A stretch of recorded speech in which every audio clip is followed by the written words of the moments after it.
Good evening everyone, hello and welcome along to another Watch Along live on the Sports Corner YouTube channel. How are we all doing today?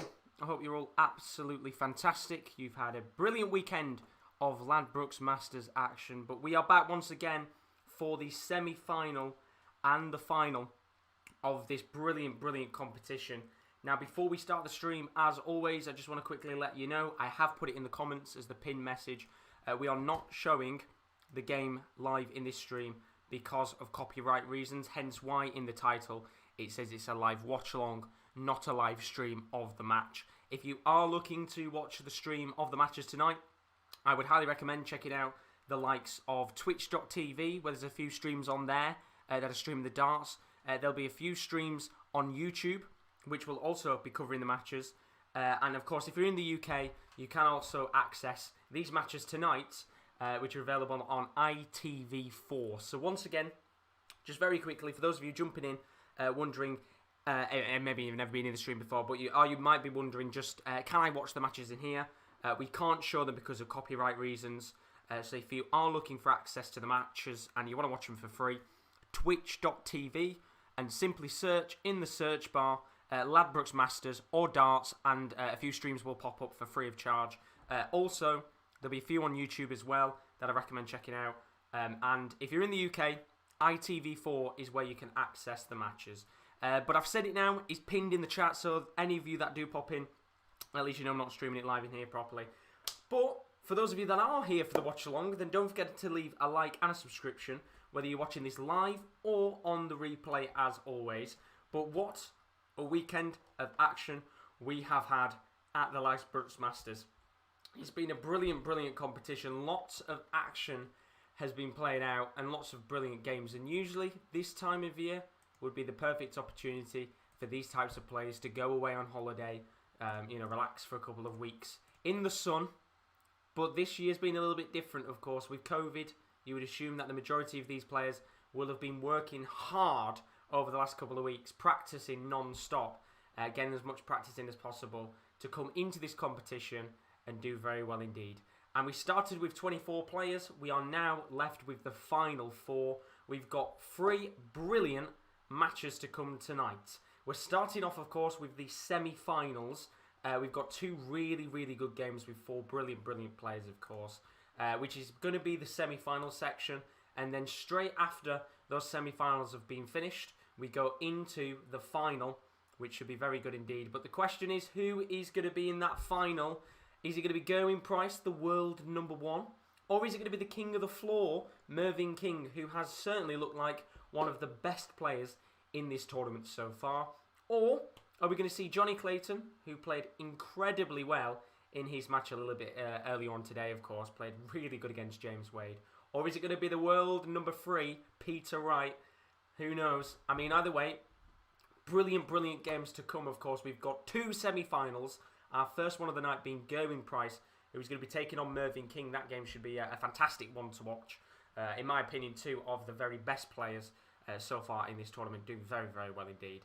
And then our second match of the night, we'll see Johnny Clayton taking on Peter Wright. Johnny Clayton today, an incredible performance after his win against Michael Van Gerwen. As Chris has put in the chat, the curse has ended. I have seen we've got a few new subscribers, so whoever has just subscribed, thank you very much. But let's have a quick look at the comments before we talk about our first game of the evening. Chris, as I said a moment ago, he's in the stream. How you doing, buddy? Hope you're all good and well. He's put, the Michael Van Gerwen curse has ended.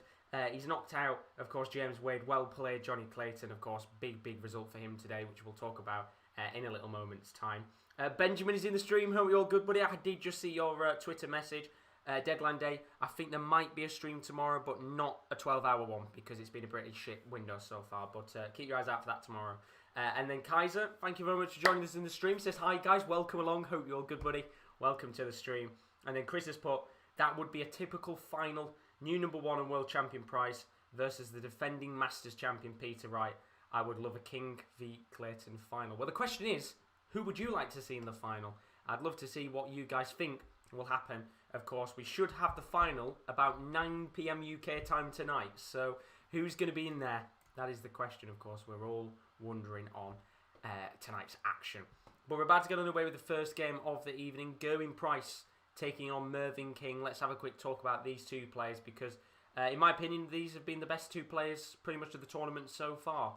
Johnny Clayton looking really good, of course, in his match against James Wade. But these two have been incredible to watch. We've got to start with Mervyn King, of course, who has been probably, in my opinion, the best player of the tournament. Looked absolutely ruthless in every single game he's played.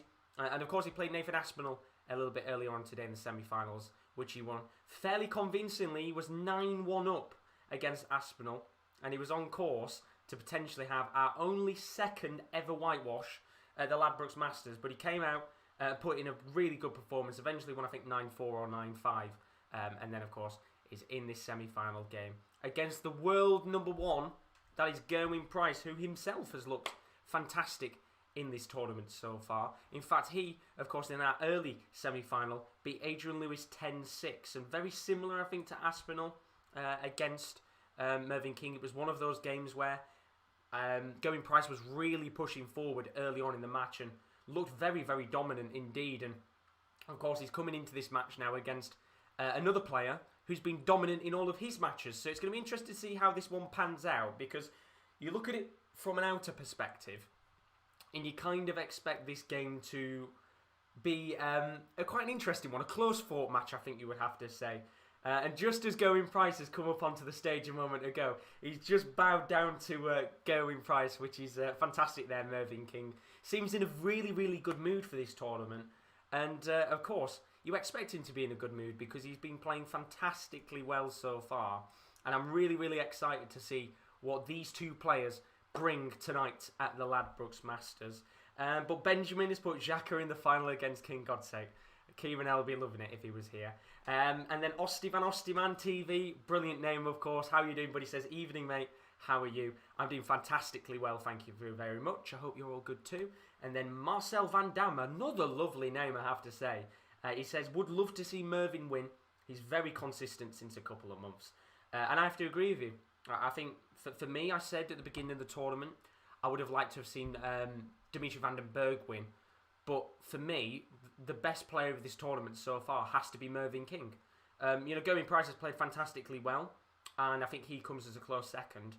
But he's been so ruthless in his approach and how he's played against really tough players. He's come up against Aspinall in the previous game, which was a tough match. And Rob Cross, of course, he's still, in the top 4 in the world. Yes, he might not be in the best of form, but he's still a very, very good player.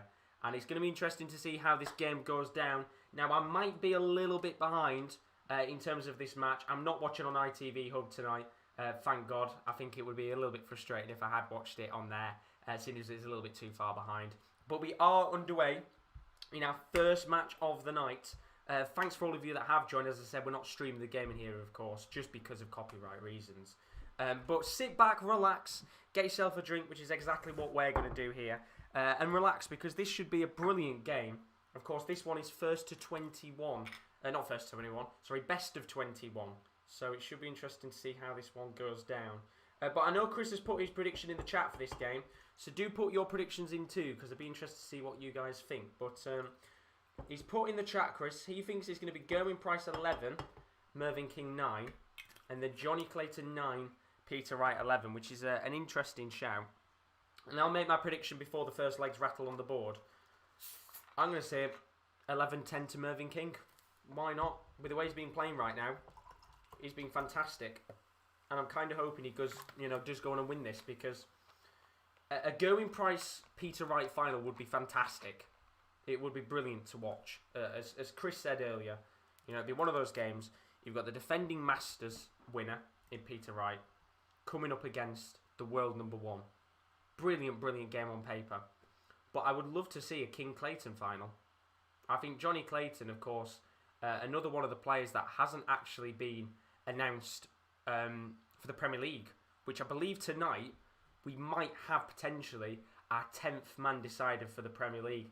And as it currently stands, I believe King and Clayton are two players that haven't actually made it into the tournament.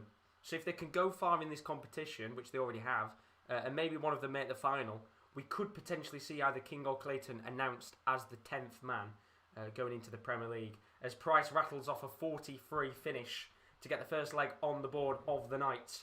And the world number one just gets a little bit of a comfort blanket early on here. Of course, I think this is going to be quite a long game in comparison to some of the matches that we've seen with these two guys before. We've seen a lot of matches done fairly quickly as Gerwyn Price smacks in the first play into the night. He's on course for a potential 9-darter early on in this match, which would be absolutely fantastic.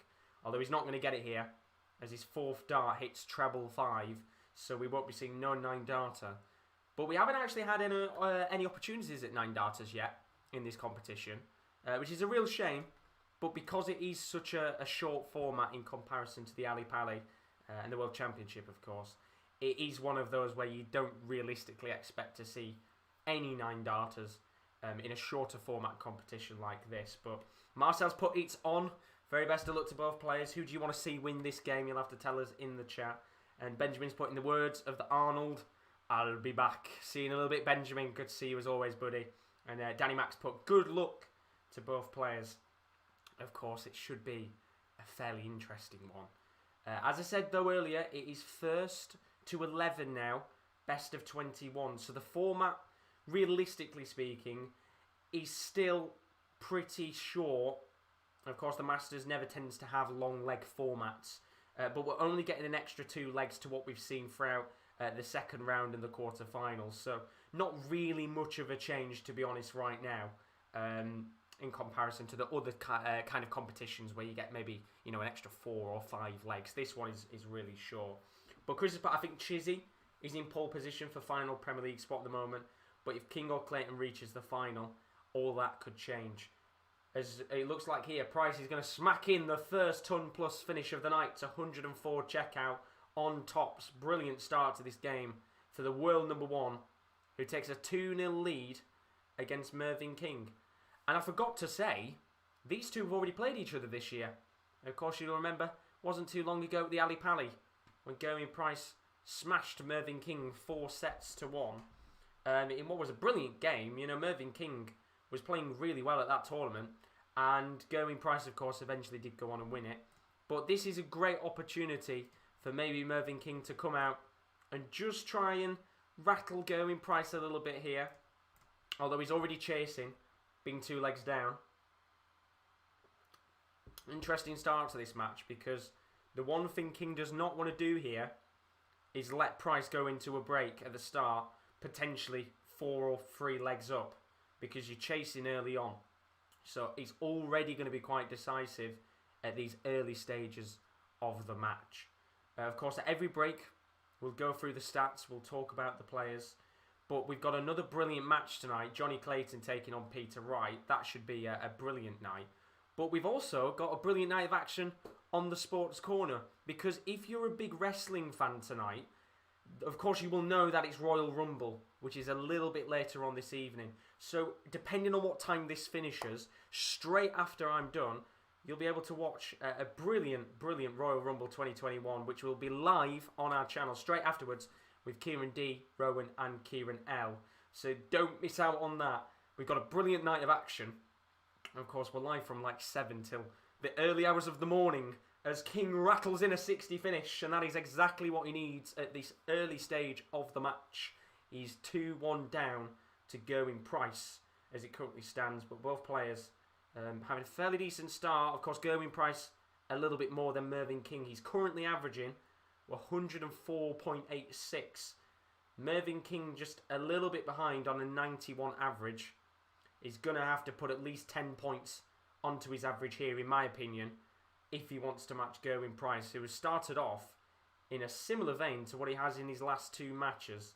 Of course, doing fantastically well in this competition so far and proving why he deserves that world number 1 spot.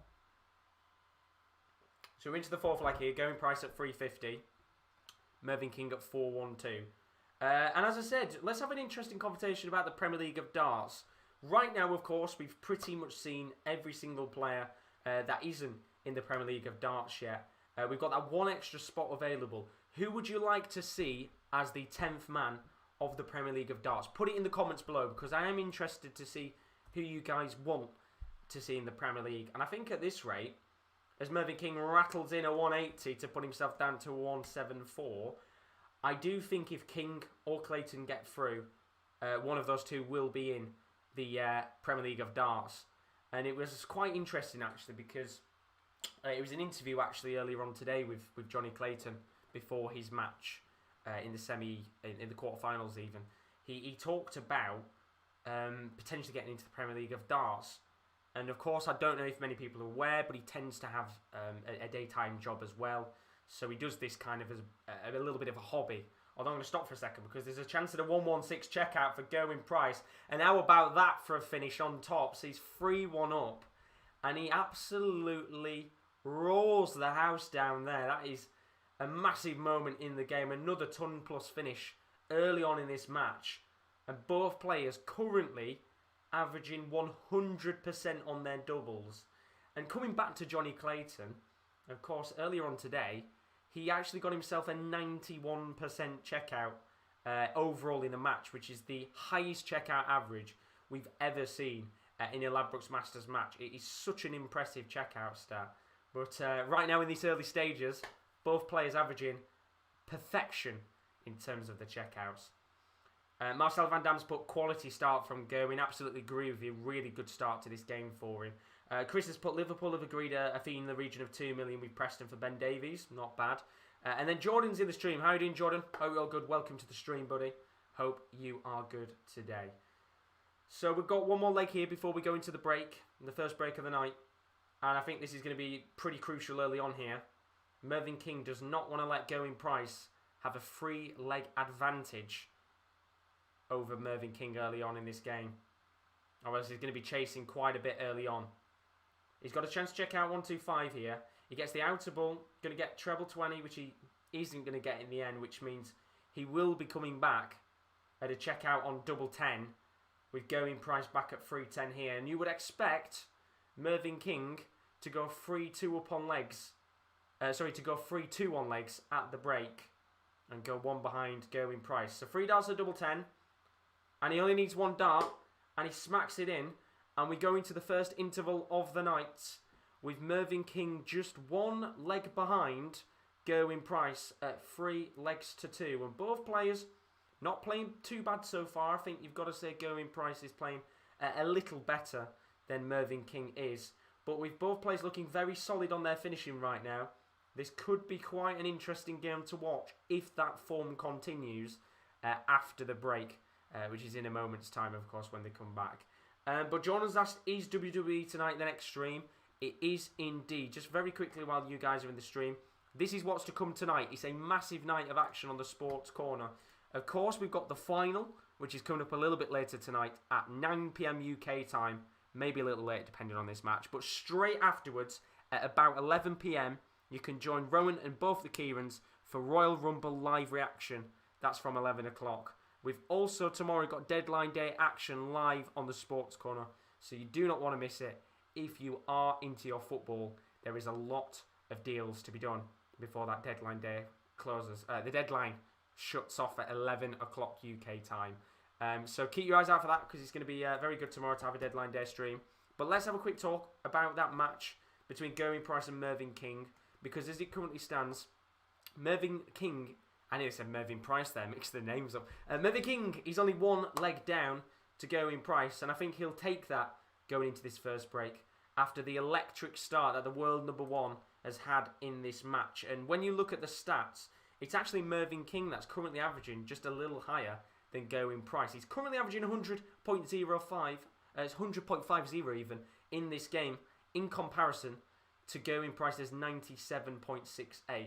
But the one stat you have to look at, and it's a real credit to both players, both players currently 100% on their checkouts. Mervyn King's had 2 opportunities at doubles which he's taken. Gerwyn Price has had 3 opportunities at doubles. He's taken every single chance. And it's a really good start to this match. Both players really showing what they have done in the tournament before and putting in a solid performance. In terms of 180s, there's 2 180s for Mervyn King and 1 for Gerwyn Price. And in terms of 140 pluses, there's been 4 for Mervyn King and 3 for Gerwyn Price. So not a bad start to this match overall. Going to be quite interesting to see whether both these players can continue on in a similar fashion. But we have to talk about the games we had earlier this morning because, of course, Mervyn King beating Nathan Aspinall 10 legs to 3 was a massive result for him. Of course, he averaged 101.76 in that game. And Gerwyn Price with a 10-6 win over Adrian Lewis, he averaged 105.6. And I do think as this game does continue on, we'll see both players start to creep towards 100 average. Of course, Mervyn King is already there with 100 average. I think we'll probably see Gerwyn Price go to 100 average as well. But if you're on stream, as always, don't forget to leave a like and subscription. It is greatly, greatly appreciated. We are pushing towards 1,700 subscribers on this channel. We've had a lot of brand new subs over the last few days, so big thank you to all of you that have left subs. We've got more darts watch-alongs to do in the future, including the Premier League of Darts, whenever that takes place, of course, as well as the UK Open, which is the next big tournament that will be taking place in March behind closed doors in Milton Keynes once again, which is a real shame, but that will be the next tournament that I'll be covering live on the channel. So we've got quite a bit of time to wait, sadly, until our next darts tournament. But in the meantime, I am going to try and look and see if I can set up, maybe doing a few streams of darts practice. I've got my own darts board and stuff, so I'm looking to maybe see if I can get into that and stream it in the future. So we'll have to find out, of course. But both players are back out on the oche, and we are going to get back underway with this game.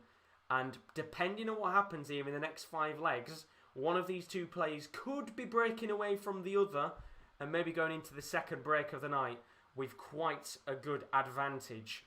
But I think this is going to be a little bit closer than maybe a few people expect. Of course, both these players having quite a run in the tournament so far. Never really been tested in terms of close games. I think this one is going to be the close game that they've both been expecting, as Gerwyn Price starts us off with the 7th leg of the match. Sorry, 6th leg of the match. Chris has put he's happy it's not Mustafi who's signing, as Gerwyn Price is already down to 401 after 3 darts. Mervyn King at 362. Good start here from the King, who's had quite the run at the Ladbrokes Masters. And he'll be looking at this year and thinking to himself, I could really, really go far in some competitions and maybe even win it. And of course, right now he's still on course to maybe make the final of this competition. So who knows? We'll definitely know by about 8 o'clock tonight who is going to be the first man in that final, with Johnny Clayton and Peter Wright still to come. I think that should probably be about 8 o'clock for that match, with the final at around about 9 PM UK time. Mervyn King here looking to rattle in a 180. Gets a 135 instead to leave himself at a 93 checkout. Gerwyn Price going to have to check out a 142 here. Gets one treble 17. Gets another one. Got one dart at tops for another ton plus finish, and it just hits the 20, which means Mervyn King here does have a chance to check out 93 and put us back to an even game at 3-all. And he tries to hit the outer ball, I think, and he's horribly missed it. I think he's hit the 2 instead, so he's going to have to get treble 17 double 20, which he doesn't get in the end. And it means it's going to be 3 darts in hand for Gerwyn Price to put himself 2 legs up on Mervyn King once again. First dart hits 10. Second dart just above the double 5. And the third dart a little bit too high too, which means 3 darts at double 16. You would expect Mervyn King to put these away and make it a level match. First dart is a very good marker. Just got to compose himself here, Mervyn. Second dart is another good marker. He's got to hit it now, surely, and he doesn't. Which means Gerwyn Price has just been let off the hook a little bit here. Going to have a chance again at double 5. Quite an awkward one, the double 5, I think, for many players. It's very awkwardly positioned, and well, he's not going to be hitting it. He's hit the 5 and opted to bust his score, which means Mervyn King now should surely make it 3-all at double 16, and he does this time. No mistake from Mervyn King as he rattles the middle of the bed of the double 16, and we have an even game on our hands as we edge towards the 7th leg of this match. Of course, it is first to 11, best of 21, so a long way to go in this game. But as you can see, in terms of the actual stats of finishing, if you're watching along with our stream, quite even right now. Of course, 50% on checkouts for Mervyn King. Gerwyn Price has gone from 100% to 33%, so quite a bit of a decrease in terms of the checkout stats. Jordan puts CM Punk is rumoured to return tonight in the Rumble. I'm not going to lie, Jordan, I've never watched wrestling in my life, so I have no idea. First thing I looked at CM Punk is I thought of the band Daft Punk, so that's as much as I know in wrestling, but I've got no idea with Royal Rumble. With the lads, of course, streaming that straight after the darts. As Price rattles in a 180. He's down to 187. King's going to have to get at least a ton plus here, just to match up with Gerwyn Price. And in the end, he gets himself down to 170. Not going to be good enough, I think, here. Although, with Gerwyn Price back at 187, he's got a chance to finish. A big fish finish at the 170. We've only seen one of those in the tournament, and it was from in fact, we saw two of them, sorry, from Michael Smith. Both of them against Adrian Lewis, but we aren't going to be seeing one from Mervyn King. He's only got himself down to 137, so 2 darts at tops here for Gerwyn Price, and he rattles it in, and he takes a lead once again in the match. It's 4-3, and one thing you won't see is much reaction on the face of Mervyn King. He doesn't tend to really show much emotion when it comes to the big matches. As Gerwyn Price here looks to smack in another 180, and he does indeed. Big 180 there. Big moment in the game there. Gives him a real opportunity to just break away in this leg. He hits one treble 20. He doesn't hit another, so unfortunately we won't be seeing a 9-darter opportunity, which we've been desperately waiting for. We haven't had a chance yet at a 9-darter. Maybe we might see one before the night finishes, who knows, but Price down to 224 here. Mervyn King all the way back at 358, so he's certainly got the advantage here to take the 5th leg of the match towards Gerwyn Price, of course. This is the 8th leg of the match. It'd be the 5th one for Gerwyn Price. Ben's put, he's been consistent. Also Clayton, who beat MVG last night, deserves a shout. Chris, of course, put in, I think King should get the Premier League spot. He's been in good form since December. But Chisnell is the number 6 in the world, so it's hard. It is tough, isn't it? This is the thing with darts. There's just so many good players that even a 10-man Premier League isn't good enough, because you could put other players in there as well. You could put in King, Chizzy, Dirk van Dijvenbode, Michael Smith. There's so many players that could go in there. It's just, of course, so hard to narrow it down to 10 players without missing out a few good players. But a chance here at a 110 finish for Gerwyn Price. 1 dart at tops, a double 18 even, which he gets. And that is another ton plus finish in the match for Gerwyn Price. Brilliant check out there. And he's flying in this game. It's a 5-3 lead, as Jordan puts in the chat. Apparently Brighton have hit the woodwork. I ain't got the football on right now, of course. It's a darts stream, this one, of course, to hopefully see what goes on with this semi-final match between Gerwyn Price and Mervyn King. But who are Brighton playing tonight? Who are Brighton playing? I've got no idea. I haven't watched any football this weekend. I'm not going to lie. I've been watching all darts. As Gerwyn Price and Mervyn King are both down to 4-0-1 after 3 darts in hand in this 9th leg of the match. And, well, it's big moments in the game once again here, as Gerwyn Price just turns it up again. Mervyn King is chasing, and like we said earlier on in the match, you just don't want to see Mervyn King 4 or 5 legs down to Gerwyn Price, or else this game could be done fairly quickly. Of course, there's plenty of time still to go in this match, but you never know with these players. They can turn it on in a heartbeat. Oh, it's Spurs they're playing tonight. Oh, that's a big goal for Brighton there. I'm guessing it's quite early into the match, but interesting result, Jordan. I have to keep me up to date with that one, with the goals at the very least. So Price at 245, Mervyn King at 211. Really important 2 legs here for Mervyn King. He's going to have to try and get that next leg on the board. He's down to 88 with Gerwyn Price smacking in a good score there. He's down to 111, which means this 88 is probably going to have to go with the way Price is playing right now. hits the treble 20 Mervyn King, and hits the double 14, and that is a brilliant 88 finish from the King, who finds himself one leg away from Gerwyn Price. I think the gin's already hitting me. And if he can go in at 5-5 at the break, then who knows what's going to happen in this match. Been a very, very good start.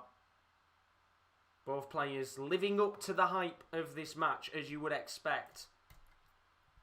Hopefully it continues in the same vein. We'll have to find out as Gerwyn Price smacks in a 180. Big 180 in the match. With Mervyn King back at 401, he's going to have to try and get at least 100 plus to try and match Gerwyn Price, but he doesn't in the end, and only finds himself at 267. So still fairly close towards Gerwyn Price. But he looks to get another 180 here, Price. And he doesn't, but a 140 will do. He's down to an 88 checkout, and he's going to have at least 3 darts here. Maybe even 6, depending on if Mervyn doesn't get himself 100. Or 97 at the very minimum. And he doesn't, which means Price will be coming back with 6 darts in hand. And a chance to go 6-4 up at the second break. Hits 16, which means he's going to have 1 dart at double 16. And he doesn't get it in the end, which means he'll be coming back at tops. King at 222. Only can get himself into checkout territory. And he does eventually get there in the end. Bit of a scruffy period of play here for Mervyn King, but Gerwyn Price with 3 darts at tops. He's very good when it comes to it. He's got 2 darts at double 10 and he hits it. And Gerwyn Price goes into the second interval of this match with a 2-leg advantage over the King, Mervyn King, and it has been a bit of a scrappy match, this one so far. As we expected, both players playing probably, I would say, as the 2 best players of the tournament so far. And it's certainly been a good start to this match. A lot of ton plus finishes from Gerwyn Price. But as it currently stands, it's 6-4 to the world number 1. I think there's still some way to go in this game, of course. Gerwyn Price could rattle off the next 5 legs and this game be done in 10 minutes. But we'll have to find out. It's 6-4 in this match. But if you have enjoyed the stream, don't forget to leave a like and a subscription on the channel. It is greatly, greatly appreciated. If you keep up to date with when we are live on the channel, then I highly do recommend following us on our social media.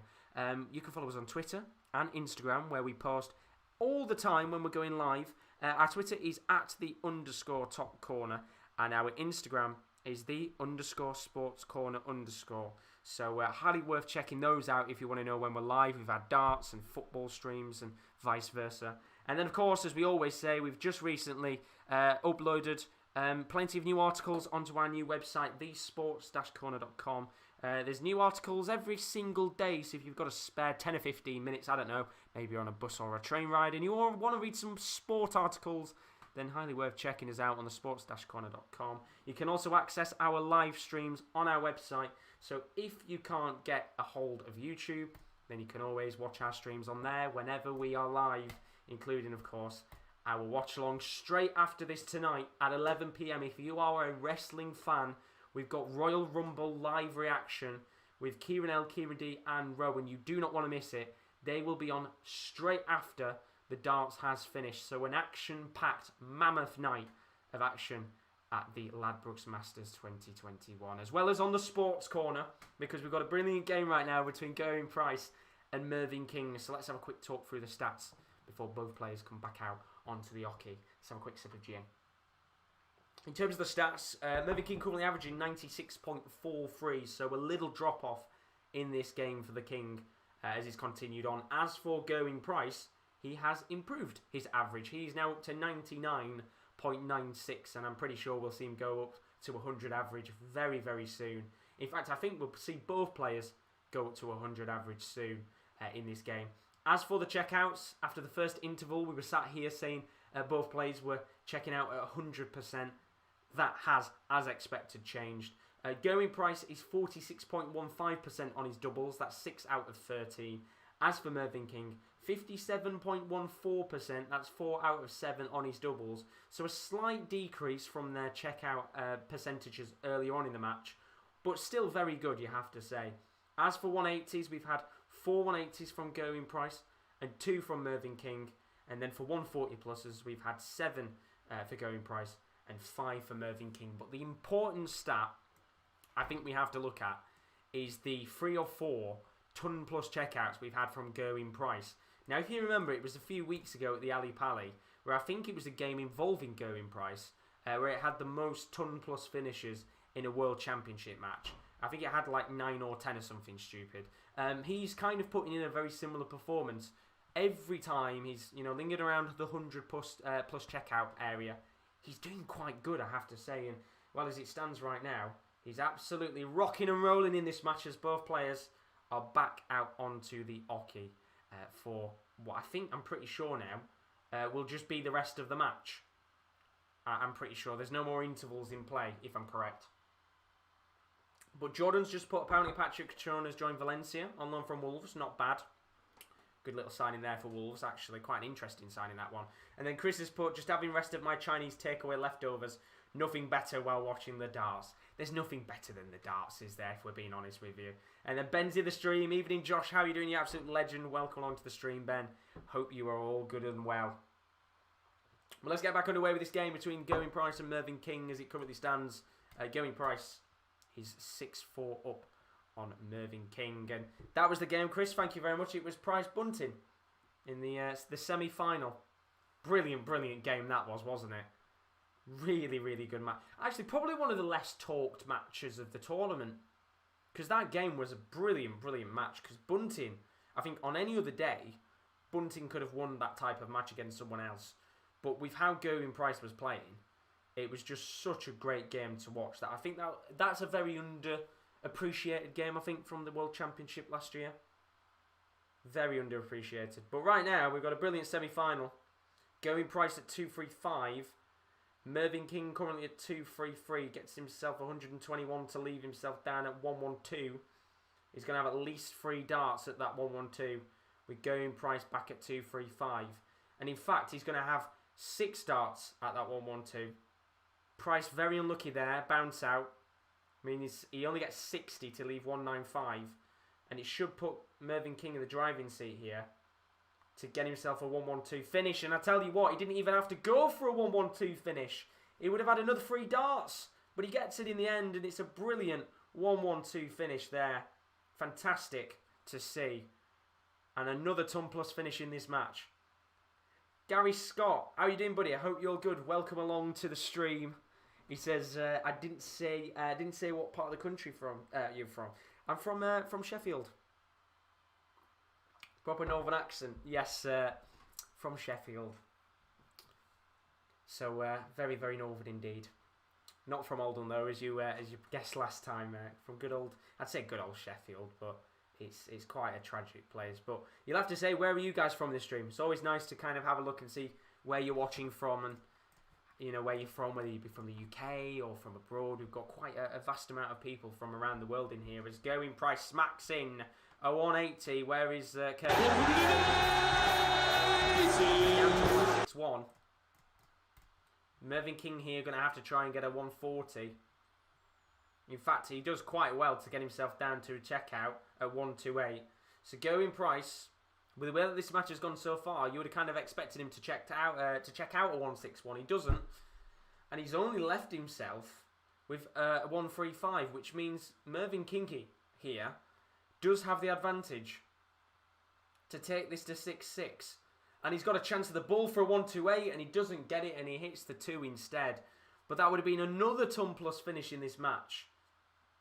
So big moment here for Gerwyn Price. Got a chance to check out the 135 on a treble 20 bull. Gets the treble 20. With the way that this game is going, this is going in. Needs the bull and only gets the outer bull, which means Mervyn King with a chance here at a 48 checkout could make this 6-6 and an even game once again. Got 2 darts at double 16. His first dart misses. Really needs this. And his second dart misses as well, which means Gerwyn Price must have thought that this leg was going to be out of reach. He's going to have 2 darts here at double 12 to go back to a 2-leg lead of 7-5. He's going to have 1 dart at double 6. And he hits nowhere near the double.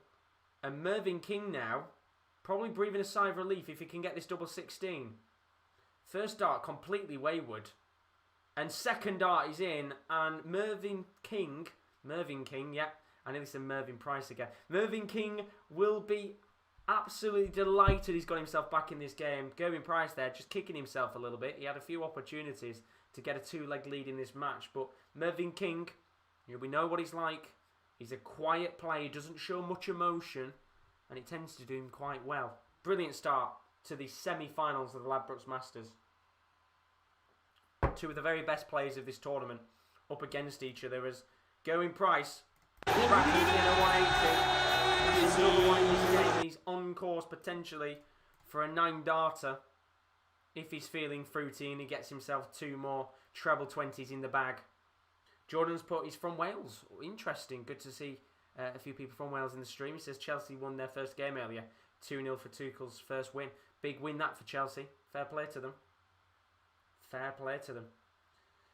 So, Mervyn King with a break of throw here. He's currently at 3-5-1. Gerwyn Price at 2-6-3. So the advantage is with the world number 1 to potentially take the 7th leg to his name in this match.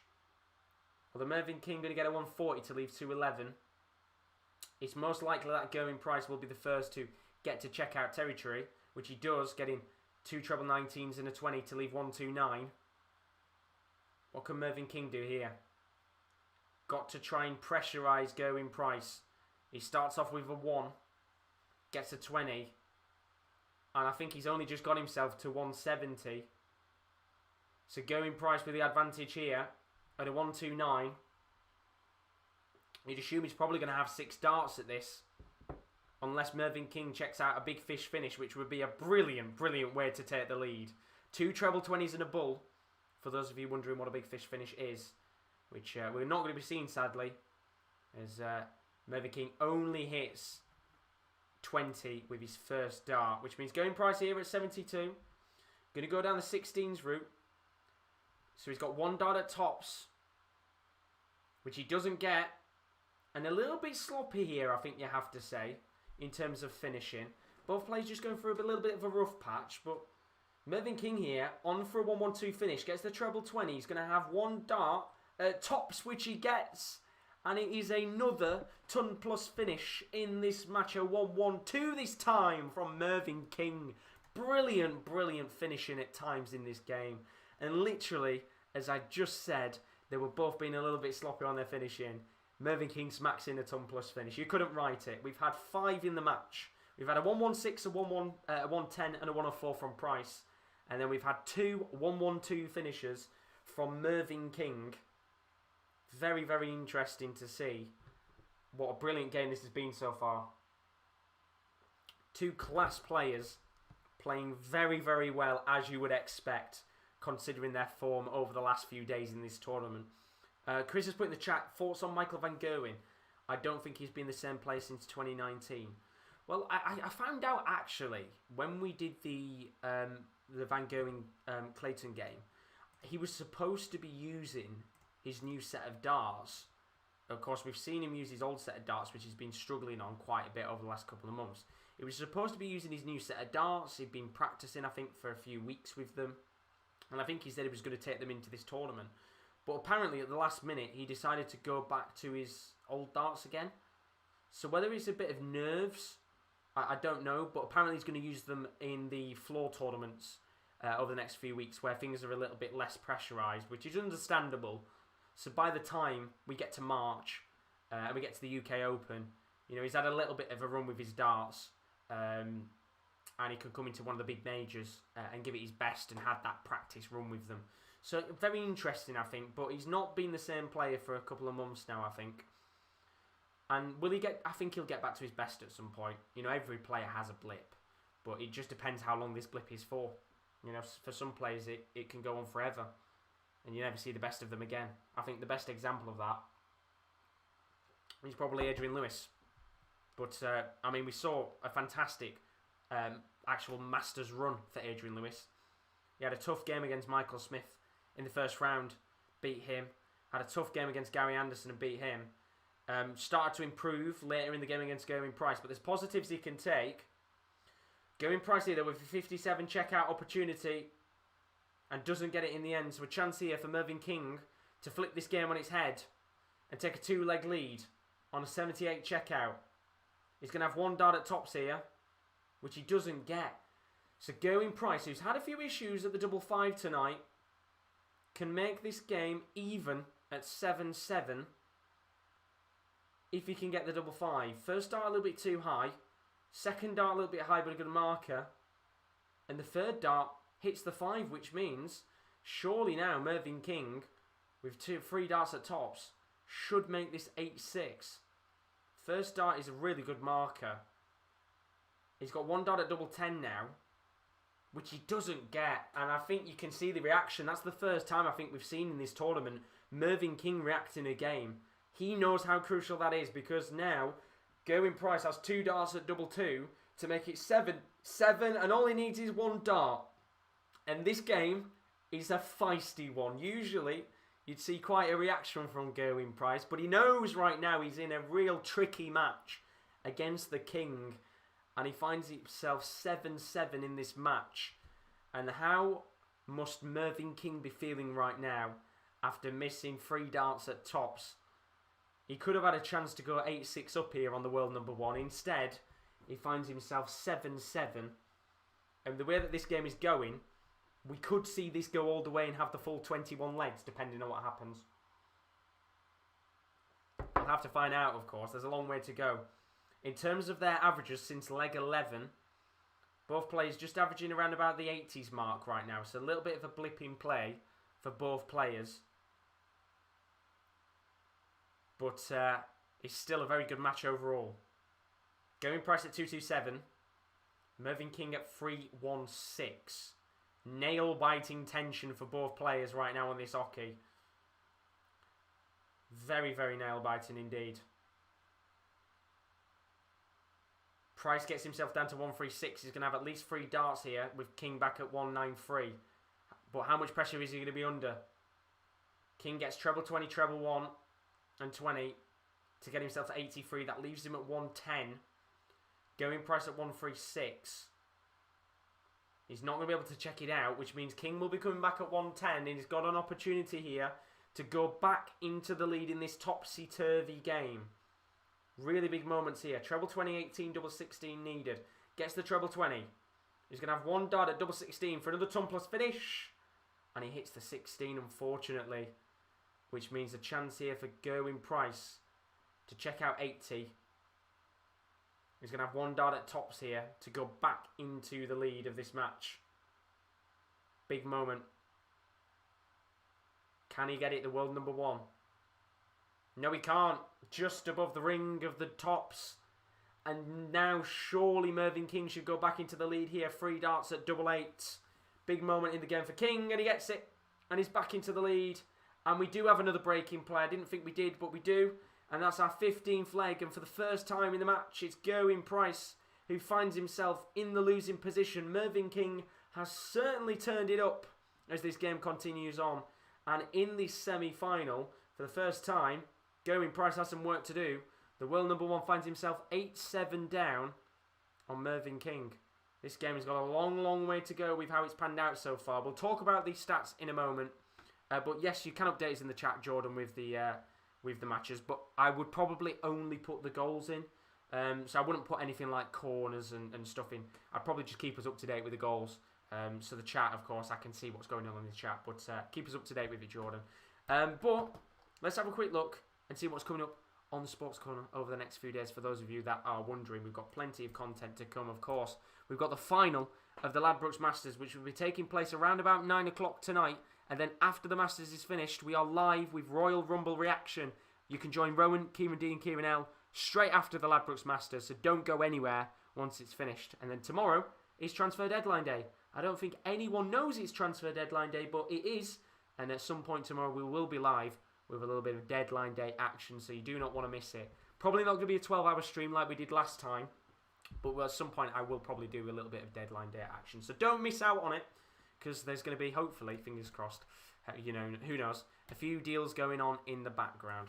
But let's have a look and see the stats of this match so far between Mervyn King and Gerwyn Price, because Mervyn King is currently 8-7 up, and I think, as Chris has put in the chat, I think King will be a little bit disappointed that he's not got a 2-leg lead in this match, because he could quite easily been a little bit further in the lead in this game. But right now, both players' averages have just dropped a little bit.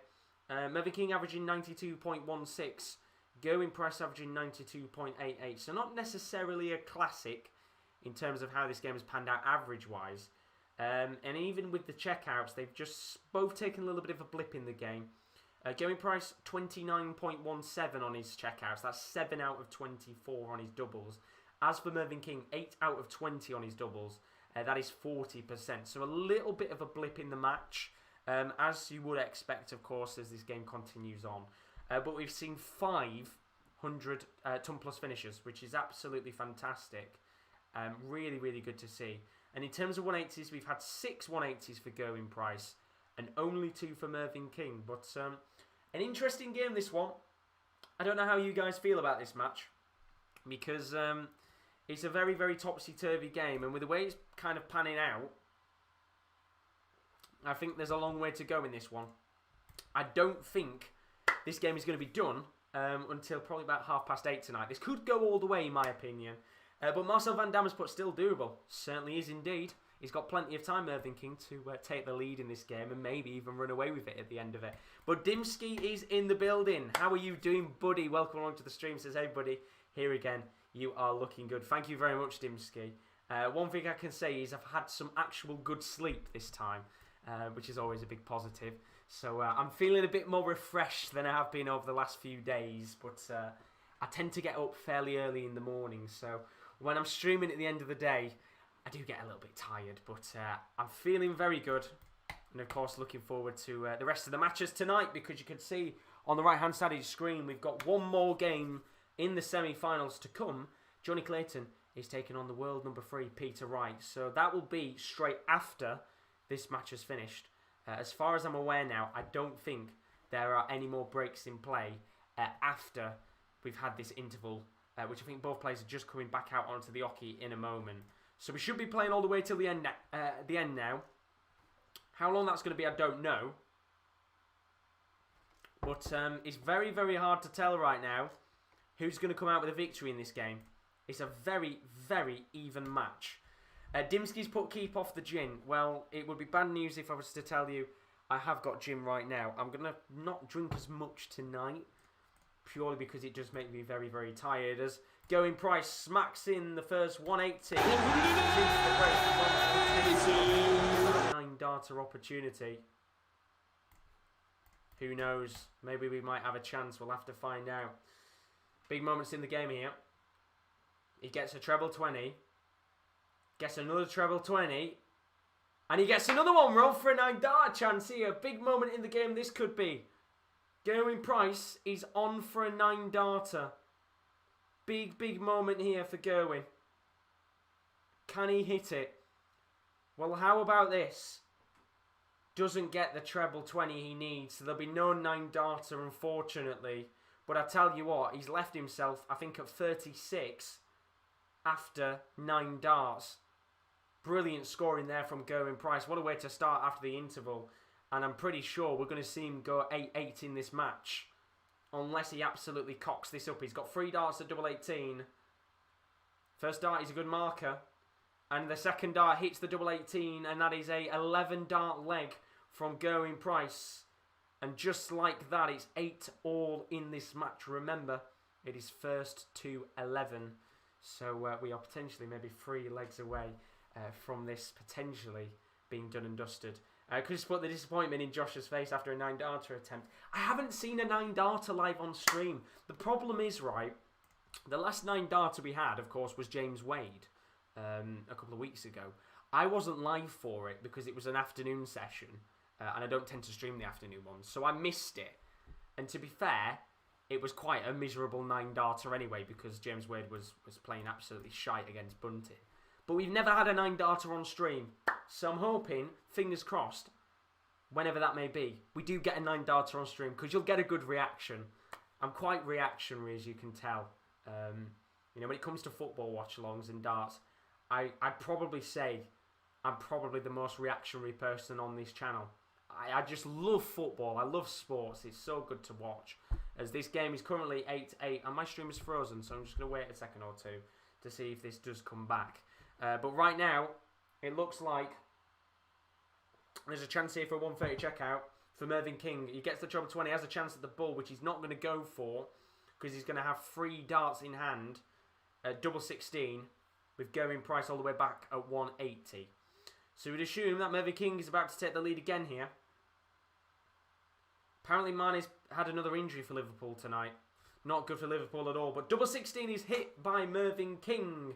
And he finds himself back into the lead again. It's 9-8 in this game. And technically speaking, Mervyn King is 2 legs away from the next round. But with the way this game has panned itself out, we're probably quite a way away from that happening. As Gerwyn Price hits 140 to start what is the 16th leg of this... 17th leg of this match now. No, 18th leg. I can't count. I'm terrible. Absolutely terrible. 18th leg. I wish I could count. Gerwyn Price out of the way. Hits another 140 here. He's down to 2-2-1 after 6 darts. And you'd assume here, unless Mervyn King can hit a 180 or a 140, that it's advantage Gerwyn Price again. And it certainly is advantage Gerwyn Price. Mervyn King only hitting 58, which means Price will have at least 6 darts here. At whatever he gets another 140, so he's down to 81. 6 darts in hand. We should be going 9-9 in this match, unless Mervyn King can put any form of pressure on. Gets himself 2 20s, and eventually gets 60. So Gerwyn Price here, treble 19, double 12. Gets the treble 19, 2 darts at double 12 for an 81 finish. 1 dart at double 6. And he doesn't get it, but not to worry, because he will be coming back with 3 darts at double 3, and you would assume it'll probably be 6 darts unless Mervyn King gets over 100, which he will get. He's on for potentially a 180, which he doesn't get, but a 140 will do. It puts him into checkout territory, but I don't think he'll get a chance, and he won't get a chance as Gerwyn Price smashes in the double 3, and we're back to an even match. It's 9-all in this game, and with the way that this is panning out, you would assume we're probably going to go to a last leg decider in this one as we go into the 19th leg of the 21 legs of this match. Are we going all the way? Will we see all 21 legs played out? I'm not going to say this is necessarily a classic match, but it's been a very interesting match. Both players don't seem to be able to cancel each other out, and I don't think you can really call a winner in this game. Of course, we saw Gerwyn Price at the World Championship come through some very clutch games. In fact, I think it was only really the final where we saw a dominant Gerwyn Price performance, and he's finding himself in a scrap here. And usually, he kind of does very well when he's in a scrap. And who knows? Is he going to be able to shake away the King as he's on for a 180, and the King gets 180. With Gerwyn Price back at 300. But Gerwyn Price is going to smack it at 180. What a response from the Iceman. Cool, calm and collected. But how about this? He's on for a 1-2-1 finish. Mervyn King needs the bull and he gets it. How about that for a response? A 180 there from Mervyn King. Then a 180 from Gerwyn Price. And a 1-2-1 checkout. That's the 6th ton plus finish of the match. And Gerwyn Price is potentially 1 leg away from being knocked out here. Mervyn King, with a 10-9 lead, he needs 1 more leg in the match to go through to the final of the Ladbrokes Masters. Gerwyn Price, the world number 1, is going to have to win the next 2 legs on the bounce here to go through. Brilliant end to this match as Price hits a 140 to get himself down to 263. Mervyn King is going to have to respond here in similar fashion. Gets himself a treble 20-20 and gets a 140 to match. Good response from King. He's down to 2-2-1. Nervous moments here. You really don't want to be going to a deciding leg, do you, for your Mervyn King right now? We've seen Gerwyn Price come clutch in a lot of big moments over the last couple of weeks, especially at the Ali Pali. You don't want to be seeing something similar here. So Gerwyn Price at 167. Mervyn King at 164. Gets the treble 20 Price. Doesn't get the treble 19, so we won't be seeing a 167 checkout. But he does leave himself at tops, which means King is going to have to check out the 164 for the win. Doesn't get the treble 20, which means Gerwyn Price has a chance to take us to a last leg decider with 3 darts at tops. Are we going all the way? The answer is, of course, we are. It's 10-10 in this match. And we have gone to a last leg decider. And both players, it kind of felt like it was always going to go this way. They just both couldn't brush each other off for the entirety of this match. And we've had the full 21 legs. The question is, who's going to take it? We saw Johnny Clayton go to a last leg decider yesterday against Michael Van Gerwen and nearly smashed in a 9-darter to win it. And Gerwyn Price is on for a similar thing here, and he doesn't get the 180. But a 1-2-1 will do. He's down to 380 with Mervyn King back at 401. King gets himself 2 treble 20s. A third one will do, and he doesn't get it. But a 140 will be enough. He's down to 261. Gerwyn Price is going to have to match. And he's now on course for a 180. And he gets the 180. And that is the Gerwyn Price 4. Massive moment in the match here. He gets himself down to 200. But Mervyn King responds with 2 treble 19s and a 20 to leave himself down at a 127. What can Gerwyn Price do to pressurise? He gets himself a treble 20-20 and gets 100 to leave 100. Can Mervyn King check this 127 out? Be a big moment in the game for him. Treble 20. Doesn't get it. Which means treble 19 and bull. Gets the treble 19. Bull for a big win for Mervyn King, and he gets it. What a moment for Mervyn King. He knocks out the world #1 Gerwyn Price in an absolute belter of a match. It won't go down as a classic, but it was such a hard-fought game for both players. But a brilliant way to end the match with a 127 finish. And all you've got to say is look at the appreciation for both of the players, having a deep conversation and plenty of hugs going all around because both players knew that they were in for an absolute battle there. It was a tight finish, but once again, the amount of ton-plus finishes we had in this game eventually became decisive, and it's Mervyn King who goes through to the final, which will be played around about 9:15 tonight, depending on what happens in the other game between Johnny Clayton and Peter Wright. But what a result there for Mervyn King. He goes through to the next round, to the final, 11-10. And surely that might put him in the driving seat to maybe get that last spot in the Premier League of darts. Who knows? We'll have a talk about that in a little moment. But what a game. 11-10 to Mervyn King. Brilliant, brilliant performance. But we're just going to take a quick break. I'm going to do what I did last time at the end of every match. Just stand up for a minute or two.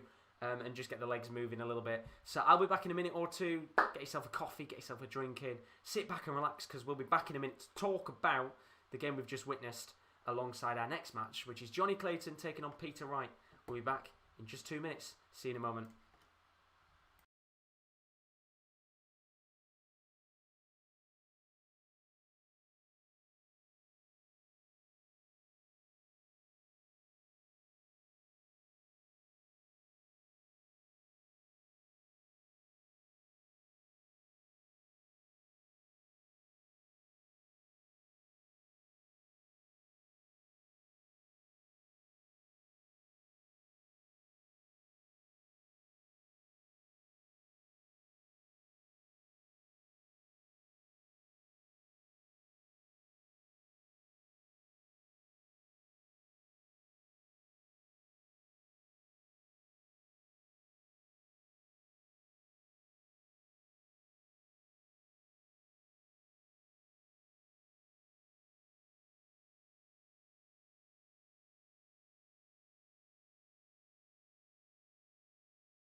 And we are back. What a game we just witnessed between Gerwyn Price and Mervyn King. The world number one is out of the Masters.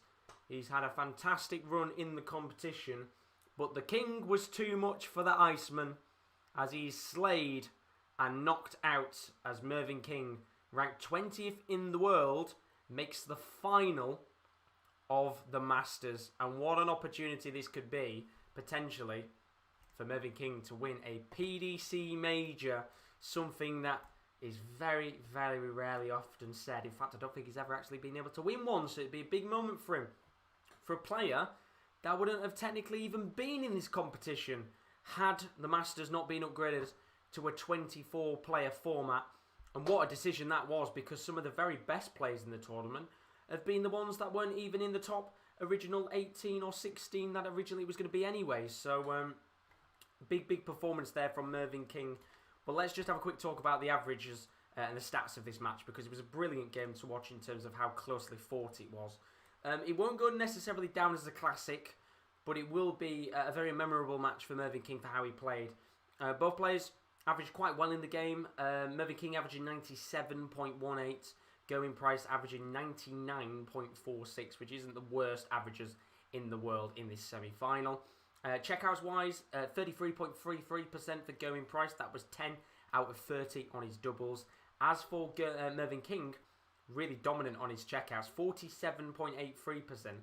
That's 11 out of 23 on his doubles. He's been very consistent when it comes to checkouts throughout the majority of this tournament. And once again, his finishing has come up clutch tonight, knocking out the world number one, Gerwyn Price. There were a total of 14 180 smashed in this match, 10 of them going to Gerwyn Price, 4 of them going to Mervyn King. As for 140 pluses, there were 16 for the King and 20 for Gerwyn Price. But the most important stat was the 6-ton plus finishes that we had in this game. And how crucial was the finish at the end there for Mervyn King. I think it was a 1-2-7 right at the end of the match. Smashed it in on a bull. Brilliant way to end the game. And I tell you one thing, with the way that Mervyn King is playing right now, he will be feeling full of confidence for his next match. Of course, the question is, who will he be facing in that final, which will be played around about 9:30 tonight. Of course, we went all the way in this game, which means the final will be a little bit later than it was originally going to be scheduled at, of course, as you would expect when a game goes all the way. But he will now have a little bit of time to practice, which you would expect a player like Mervyn King to do. I know he's got a tendency to always get to stadiums and stuff early and practice for a good amount of hours. He's going to have only about an hour and a half to practice, because he's got Johnny Clayton or Peter Wright in the final of the Masters. The question is who he's going through in this game. You'll have to tell us in the chat who your prediction is to win this match and what you think the result is going to be. But let's talk about this game between Johnny Clayton and Peter Wright, because, I mean, these two have been pretty good in the tournament so far. Peter Wright, of course, ranked 3rd in the world. He will be licking his lips thinking to himself, I've got a real chance to defend my Masters title here if I can take down Johnny Clayton. But this is not going to be an easy game. We've already seen Clayton knock out Michael Van Gerwen in a brilliant game which went to a last leg decider, but he played very convincingly. As for his other game, he played off against James Wade. It was a brilliant match to watch. Probably the best game of the tournament for how they both played.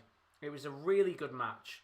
And in the end, Johnny Clayton went through with a 91% checkout percentage, which is, as I said, the highest checkout percentage there's been at the Masters. And I'm pretty sure it's probably the highest percentage there's been in any competition for quite some time. I don't think we've seen anything like it before in terms of the checkout stats. Unbelievable performance from Johnny Clayton. He only had 11 opportunities at doubles and 10 of them he finished, which is ludicrous. If he can go and play in a similar fashion against Peter Wright, then maybe he might go through. But I don't think we're going to see anything like that, given the fact that, of course, he's only going to have a little bit of time to be able to practice for this game. And, of course, Peter Wright is going to be a much tougher test, considering he's ranked 3rd in the world. But what an opportunity, as I said here, for Peter Wright to defend his Masters title. So do put your predictions in the chat. Who do you think is going to win it? And your scoreline for this game, as we are about to get underway with our last semi-final of the night. If you're wondering when the final is, it is straight after this game, around about 9:15, 9:30, depending on how long this game, of course, takes. But I think it's going to be another close one. I'm going to go Peter Wright 11-9 against Johnny Clayton. Should be a very, very interesting game indeed. But Jordan's keeping us up to date. Apparently Roma are 3-0 up. Absolutely flying in their match against Hellas Verona. And then Dimski's asked us what is our next football match on the channel. I believe the next one might be tomorrow night. I'm trying to sort out, I believe Simon, who you might have seen before on our Coppa Italia watch-along at the weekend, last week, sorry, even midweek, might be doing a watch-along for Benfica Sporting in Liga NOS tomorrow. I'm going to get some confirmation, but if not, then the next watch-along will be Tuesday for Coppa Italia. It's going to be me, Kieran, and Simon. Not Simon, sorry. It's going to be Adam, who's making his debut on the channel. We're going to be watching Inter Milan taking on Juventus. That is on Tuesday night. First leg of the Coppa Italia. Going to be very, very good, that one. So if you're into your football, don't miss out. We've got a lot of watch-alongs to come, of course. We'll advertise them when we do our Deadline Day stream tomorrow at some point. But if you are looking for Deadline Day stuff, of course, tomorrow in football is Transfer Deadline Day. Then keep up to date with all of the latest deals on the sports-corner.com. We're going to be doing a live blog pretty much throughout the entirety of the day, keeping you up to date with all of the latest deals. And of course, we've got our other social media links there, which you can check out if you want to keep up to date on when we're live. But we're underway with our game between, I nearly said Joseph Clayton there. Don't know what I was going to say. Johnny Clayton is what I wanted to say. The Ferret. Go Johnny, whatever you want to call him, coming up against Peter Snakebite Wright. Once again, this could be a fairly close match. And I'll tell you one thing, if Johnny Clayton does get through, it's going to make it fairly interesting in terms of the fight for the Premier League spot, because you would assume that the winner of that match is probably going to be the player that goes into the Premier League of darts. Who knows? Long way to go before we even think about talking about a Johnny Clayton Peter Wright final.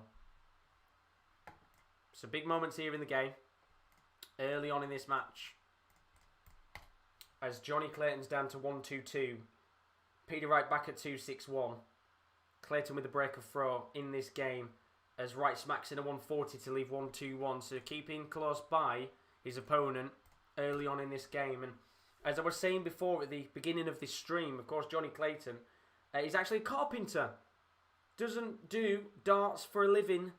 He is a carpenter, and by trade, with COVID right now, he has actually still been working as a carpenter. He was asked earlier today, actually, in an interview, that if he did get into the Premier League, would he maybe pack his job in? And he did say if he got in, he would pack his job up potentially and become a professional darts player full time. And well, he might be about 2 or 3 hours away from that dream becoming reality. But he's got to win this game first before he can think about a Premier League spot. And he does take the lead in this match with a 37 checkout on a double 16. A brilliant start there for Johnny Clayton, who takes the lead in this match. And a nice early leg on the board is what you want to calm those nerves down. Jordan is on ITV4, so definitely worth sticking it on and keeping up to date with it if you are into your darts, of course. As Dimski's put, go Johnny, go Johnny. Honestly, want to see if he does well in this. Go Johnny, go Johnny, be good. What a song that is. I mean, it's a good walkout song, isn't it? What's everybody's favourite walkout song? I think there's quite a few walkout songs that are good. I mean, Daryl Gurney's Sweet Caroline will always be a favourite, just because it is one of those songs that get people hyped up. I think Der Van Dyvenbode's got a brilliant song as well, just because it's a massive rave. And well, he's got this. I was going to say celebration, but it's not really celebration, is it? It's just him going nuts on stage. Absolute loony at times, isn't he, Der Van Dyvenbode? I can't wait to see him again in action a little bit later in the year. But Johnny Clayton here at 3-1-6. Peter Wright got himself down to 2-3-7. Wright with a break of throw in this game, in the second leg. As Johnny Clayton looks to smash in a 180, gets a 140 instead to leave 176. Not in checkout territory yet. What can Wright do here? Gets himself 100, which is not bad. Leaves himself at 137. But he might be under a little bit of pressure here. With Clayton at 176. If he can get himself a 140, it would put Wright under some pressure. Doesn't in the end. Only gets 100, which 76 might be good enough, to be fair, for a checkout, unless Peter Wright smashes in this 137. Needed a treble 19, which he doesn't get, so we're not going to see the checkout there. And there's a chance here for Clayton to take an early 2-0 leg lead in this match. Treble 20, double 8 needed. Doesn't get the treble 20. But he's going to have one dart at tops after hitting 16, and one dart is all he needs. That's a big moment early on in the match. Clayton with a 2-0 leg lead. And Wright is already chasing in this match. 2-0 down. Interesting start to this game, of course. Johnny Clayton being incredibly in form in this competition. What a way to start his year. Getting to the semi-final of the Masters. Very, very good start indeed. I wonder what his year is going to be like, actually. Because it is one of those where I think, you know, Clayton, very good player on his day. And maybe if he does get into the Premier League and he kind of decides to come into darts a little bit more professionally and not have it as a side job. It'd be interesting to see how far he goes if he keeps training and becoming better as a player. Because he's lovely to watch. He's a brilliant player. But I still think we've got a long way to go with Johnny Clayton. I don't think we've necessarily seen the best of him yet. We are seeing quite a lot of good play from him as he smacks in a 180. Brilliant 180 there from Clayton. He's down to 86. With Peter Wright down all the way back at 301, which means there's a real chance here for Clayton to take a 3-0 leg lead on Peter Wright. Big moment this could be already in the game. Gets the treble 18, has got 2 darts at double 16, 1 dart at double 8, and he smacks it in. And Johnny Clayton is 3-0 up early on in this game against Peter Wright. And the world number 3 is finding himself in a little spot of bother early on here. But of course it's first to 11 legs, so there's plenty of time to get back into this match. He's currently averaging over 100, Peter Wright. Johnny Clayton averaging 110. It's like he's left off from where he was against James Wade and Michael Van Gerwen. And I do have to say, I think for anybody who's watched the Masters over the last couple of years, you can kind of tell that a lot of these players have probably just been practicing over the last couple of weeks, because the standard right now of what we've seen at the Masters has been fantastic. And I didn't watch it last year, but I would assume the standard probably wasn't as good. And as I said at the beginning of the stream, you know, players have got that extra couple of weeks off, so maybe they go away on their holidays. Some of them, of course, will practice ahead of the new year, but it's a different scenario this year. They'll have all been stuck at home, practicing on the dartboards, getting ready for this tournament. No doubt you can see that practice coming into display here. Some very, very good matches for what is the first tournament since the World Championship. But Johnny Clayton here on for a 180, gets a 140, which puts him down at 138. Right back at 204 here, and there's a potential chance, maybe, for Johnny Clayton to take a 4-0 leg lead early on. But Peter Wright gets a 140, and the advantage now swings his way, as Wright is on 64. So Johnny Clayton here needed a 138 checkout. Gets 2 treble 19s, has a chance at double 12, and hits double 9, which means he's not busted, luckily, but he's going to leave him on double 3. Is he going to get a chance, though? Peter Wright on 64 needs treble 16, double 8.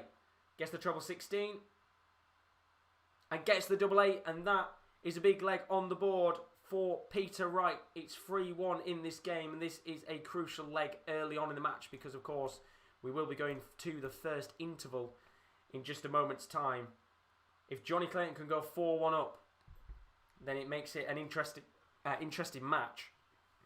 If Peter Wright can make it 3-2, he's well and truly in the balance, and it'll have started off in a very similar fashion to the game between Price and Mervyn King, as we have a 180 smacked in by Peter Wright. He's on for a 9-darter. Interesting to see if maybe we can have a 9-darter opportunity here. Dimsky thinks Clayton's going to win the lot tonight. And he's absolutely flying right now, as you said. 3-1 up. Very good start to the game for him. We're not going to see no 9-darter chance, sadly, from Peter Wright. But he's down to 2-2-1 after 6 darts. But Clayton not far behind at 3-0-1. Has a chance here to just take the lead with a break of throw. Gets 20. Gets a 1. And well, that's not the dart you want. And only 41 means surely now Peter Wright has a little opportunity to break away in this leg and make it 3 legs to 2. And make this interesting after the first interval. But he's got to get a decent score himself here. He's only got 40. And does get himself 100 in the end to leave 1-2-1. He's going to have at least 3 darts here with Clayton back at 260. Is he going to be put under any pressure though? He's on for a 180 here, Clayton. And he racks in a 180. That's big there from him. He's down to 80. And there's a little chance here that if Peter Wright doesn't smack in this 1-2-1, Clayton has a chance to go 4-1 up on legs before the break. Big moments here. Before our first interval of the night in this second semi-final. Gets the treble 20. Has 2 darts at double 10 here. 1 dart at double 5. And he hits the 5. And now there's a chance for Peter Wright to take us into the interval. With 2 darts at tops on 56. He hits the 16. And he hits tops. And that's a big moment for Peter Wright. Because he goes into the break just 1 leg behind Johnny Clayton. It was the perfect start to the match for the Ferret, who was 3-0 up on legs against Peter Wright. But the snakebite just fighting his way and slithering his way back into the match. He finds himself 1 leg down at the break. And it's looking like we're on course for another pretty even match here. It's 3-2 at the break. We'll be back in a moment to talk about the game and the stats so far in that first 5 legs. But there's still lots of content to come onto the channel tonight. So if you're new to the stream, then don't forget to leave a like and a subscription as we push towards 1,700 subscribers. But as I said before, we've got more content to come up tonight. We've still got the final coming up in about an hour's time. And then straight after the Masters, you can join Rowan, Kieran L, and Kieran D live for Royal Rumble reaction. Well worth joining them if you're into your wrestling. And then tomorrow is transfer deadline day. We're going to be live at some point on the channel, keeping you up to date with all the latest transfers with the whole Sports Corner team, as well as live updates from our website, which is available, the sports-corner.com. We'll have a live blog available to keep up to date with all of the latest transfers across Europe all day long. And then you can also follow us on our social media links. Our Twitter is @_topcorner. You can find out when we're live. And also our Instagram as well. We post when we're live on both social media pages, so you never have to miss a stream. So that is all of the plugging done for now. Let's have a quick talk about this match. Because as it currently stands in this game, it is a very, very close match indeed. 3-2 between Johnny Clayton and Peter Wright. And it was Johnny Clayton who took the lead in this game with 3 legs actually. He was cruising in this match, doing very, very well indeed. But quite recently, Peter Wright just upped his level a little bit. In fact, both players averaging really well so far in this game. It's 103.27 average for Peter Wright in this match. As for Johnny Clayton, he's averaging 110.03. Very, very good start to this game for Johnny Clayton, who's doing very well in terms of his averages. As for the checkouts, 100% for Peter Wright. He's only had 2 opportunities at doubles, which he's hit. As for Johnny Clayton, he's only 37.5% on his doubles. That's 3 out of 8. He could have easily got into the break, potentially being 4-1 up. But he's just let Peter Wright get back into this match. And he's slithering his way, potentially, towards taking the lead. We'll be back in a moment with the second leg. The second half of this match. The real question is, will Peter Wright take advantage of his last 2 legs in a row? Or will Johnny Clayton control this match once again? Back in about 30 seconds. Just going to have a quick toilet break. Back in 2.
And we are back once again for the second section of this match between Johnny Clayton and Peter Wright. And as it currently stands, Johnny Clayton with a 3-2 leg lead in this match over the world number 3. Of course, will be licking his lips, hoping and praying that he can get through to the final. Of course, the winner of this will be playing Mervyn King. In fact, what I will do is I'll update it on the screen so you can actually see the scoreline of everything that went on in that match, of course. Mervyn King beating Gerwyn Price 11-10. What a brilliant match that was, of course. A really clutch game in the end. But Johnny Clayton here, on course for a 9-darter after hitting a 180. Wright has responded with a 180 of his own to leave 2-2-1. How about a 9-darter chance, Johnny? Hits a treble 20. Doesn't hit another one. Boo! Still haven't had a 9-darter chance, sadly. But he is down to 181 after 6 darts. So a good start to this 7th leg, actually. No, it's a 6th leg of the match. I can't count. I'm having a nightmare. It's the gin. Blame the gin. Probably don't drink on stream. Would be a good idea. But Peter Wright is matching up very well. He's down to 1-2-1. And this is a very even leg. A very good leg for both players. Clayton gets himself down to 84. So a chance for Peter Wright to get the first ton plus finish of the match at a 1-2-1. Which he's not going to get unless he gets treble 17. Which he gets 1 dart of the bull for a 3-all. And he hits the outer ball. Unlucky there. Big chance for Peter Wright to make this game fairly even. But now, chance for Clayton to check out on the 84. Gets a 20. And we're not going to see no check out unless he gets a ball, which he doesn't in the end. So both players down to 25. They're going to have 2 darts at the double 8. Will Peter Wright or Clayton hit it first? Wright's gone 17, which means he's going to go double 4. And it's brilliant work there from Peter Wright. Opts to go for 17. Goes for his favoured double 4. And he's made it 3-all in this match. And I think we're on course for another topsy-turvy game with the way that this one has started. Both players playing very well indeed. In fact, averaging very highly in comparison to what we saw against Price and King a little bit earlier on today. Of course, King winning that 11-10. Going all the way with all 21 legs. And maybe we might see all 21 legs of this match as well. We're only 7 in. But it's been a very good start to this game. Plenty of ton pluses on the board and 180s to make this a fairly interesting affair early on. So Johnny Clayton with a break and throw again here. Currently at 3-6-6. Peter Wright at 4-5-8 after 3 darts. And he's just having a little bit of a blip here. Only gets 45. Which means after 6 darts he's only down to 4-1-3. And it allows Clayton a bit of an advantage if he can capitalise to maybe take the lead again. And well, he's going to capitalise in fine fashion. He gets a 140 to put himself down to 2-2-6. Really good there from Johnny Clayton, making the most of the Peter Wright mistake. And very similar to that last match, it looks like this one's just going to be constantly table-topping and turning left, right and centre with how both of these players have started the match. So Johnny Clayton at 2-2-6 here. Going to get himself another 140, so he's down to 86. And he's going to have at least 6 darts here unless Peter Wright gets a 180. Which he won't. So 6 darts at the 86 for Johnny Clayton. Treble 18, double 16 needed here. Gets the treble 18 and gets the double 16. That's brilliant, brilliant work there from Johnny Clayton. Exquisite finishing from the Welshman. And the Ferret takes the lead again as we go into the 8th leg of the match. It's 4-3. And I tell you one thing, with the way that these games are going tonight, are we just going to play every single leg of every match? Are we going to play all 21 legs of each semi-final? And then are we going to play all the legs of the final? We'll have to find out, of course, because there's a long way to go in this. But it just kind of feels like it is going to go that way with how these games have gone so far. Currently, Clayton's averaging 111.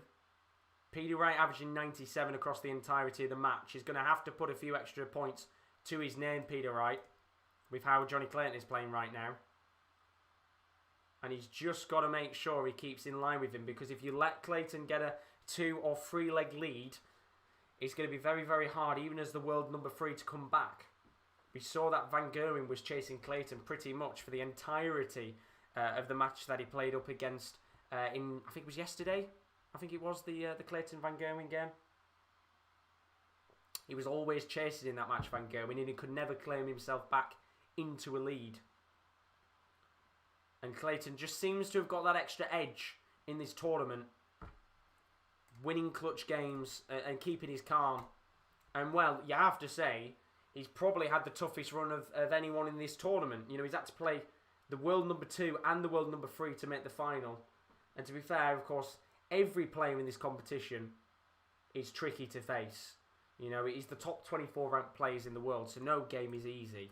But Johnny Clayton, firing on all cylinders here. He's down to 25, with Peter Wright back at 1-3-1, and there is a real chance here, with 2 darts at double 8, that maybe Johnny Clayton can take a 2-leg lead over the world number 3, Peter Wright. So he's going to come up to the hockey now. Big moment here. 2 darts at double 8 if he hits the 9, which he does. Got 1 dart at double 4, and he doesn't get it. Just hits the outside of the ring of the double 4, which means a chance here for Peter Wright to make it 4-4 on treble 20 double 10. In fact, he's missed his first dart, missed his second dart, and missed his third. Well, that is poor there from Peter Wright. Misses 3 of his darts on the doubles. And Johnny Clayton now has a chance to capitalise on the double 4. Now going to have 2 darts on the double 2. Great marker with his second dart. And his third dart hits it. And Peter Wright must be thinking there, what have I done? Missed all 3 of his darts at the 80. Of course, I think he was going for the 2 double top finishes to get the 80 checkout. But in the end, it's cost him. And he now finds himself 5-3 down as Johnny Clayton smacks in another 180 to potentially give him the advantage here of maybe taking a 3-leg lead in this match. And maybe even at a chance at a 9-darter. I doubt it, if I'm being honest with you. I always get myself a little bit geared up for a 9-darter as he hits the treble 20 and then doesn't hit another one, so there'll be no 9-darter chance, sadly. But he does find himself down at 2-2-1 after 6 darts. He's just got to hope here that Peter Wright, who's just back at 401, doesn't hit a 180 of his own. Which he doesn't, but a 140 will do. And he's closely marked behind by Peter Wright with a 261 in this 9th leg of the match. He can't afford to slip up here, Clayton, and he has. He's only got himself 85. And now maybe a little moment here for Peter Wright to capitalise. Gets 20. Gets another 20, and he doesn't take advantage. Only 100. Which leaves him 161. And Clayton in the driving seat here to take a 3-leg lead. Needed 2 treble 20s and a double 8, which he doesn't get, but he will be coming back with a finish on tops if Peter Wright doesn't check out the 161. Needs treble 20, treble 17, and the bull. He's going to opt for the treble 19 route, which he doesn't get in the end, so Clayton will be coming back for a chance for a 6-3 lead. This is a big moment in the game. In the 9th leg of the match. 2 darts at double 10. Really needs to get this, Clayton. First dart misses. And his second dart doesn't hit. And now there's a chance for Peter Wright at 98 to make this 5-4 and make this last leg before the second interval a little interesting.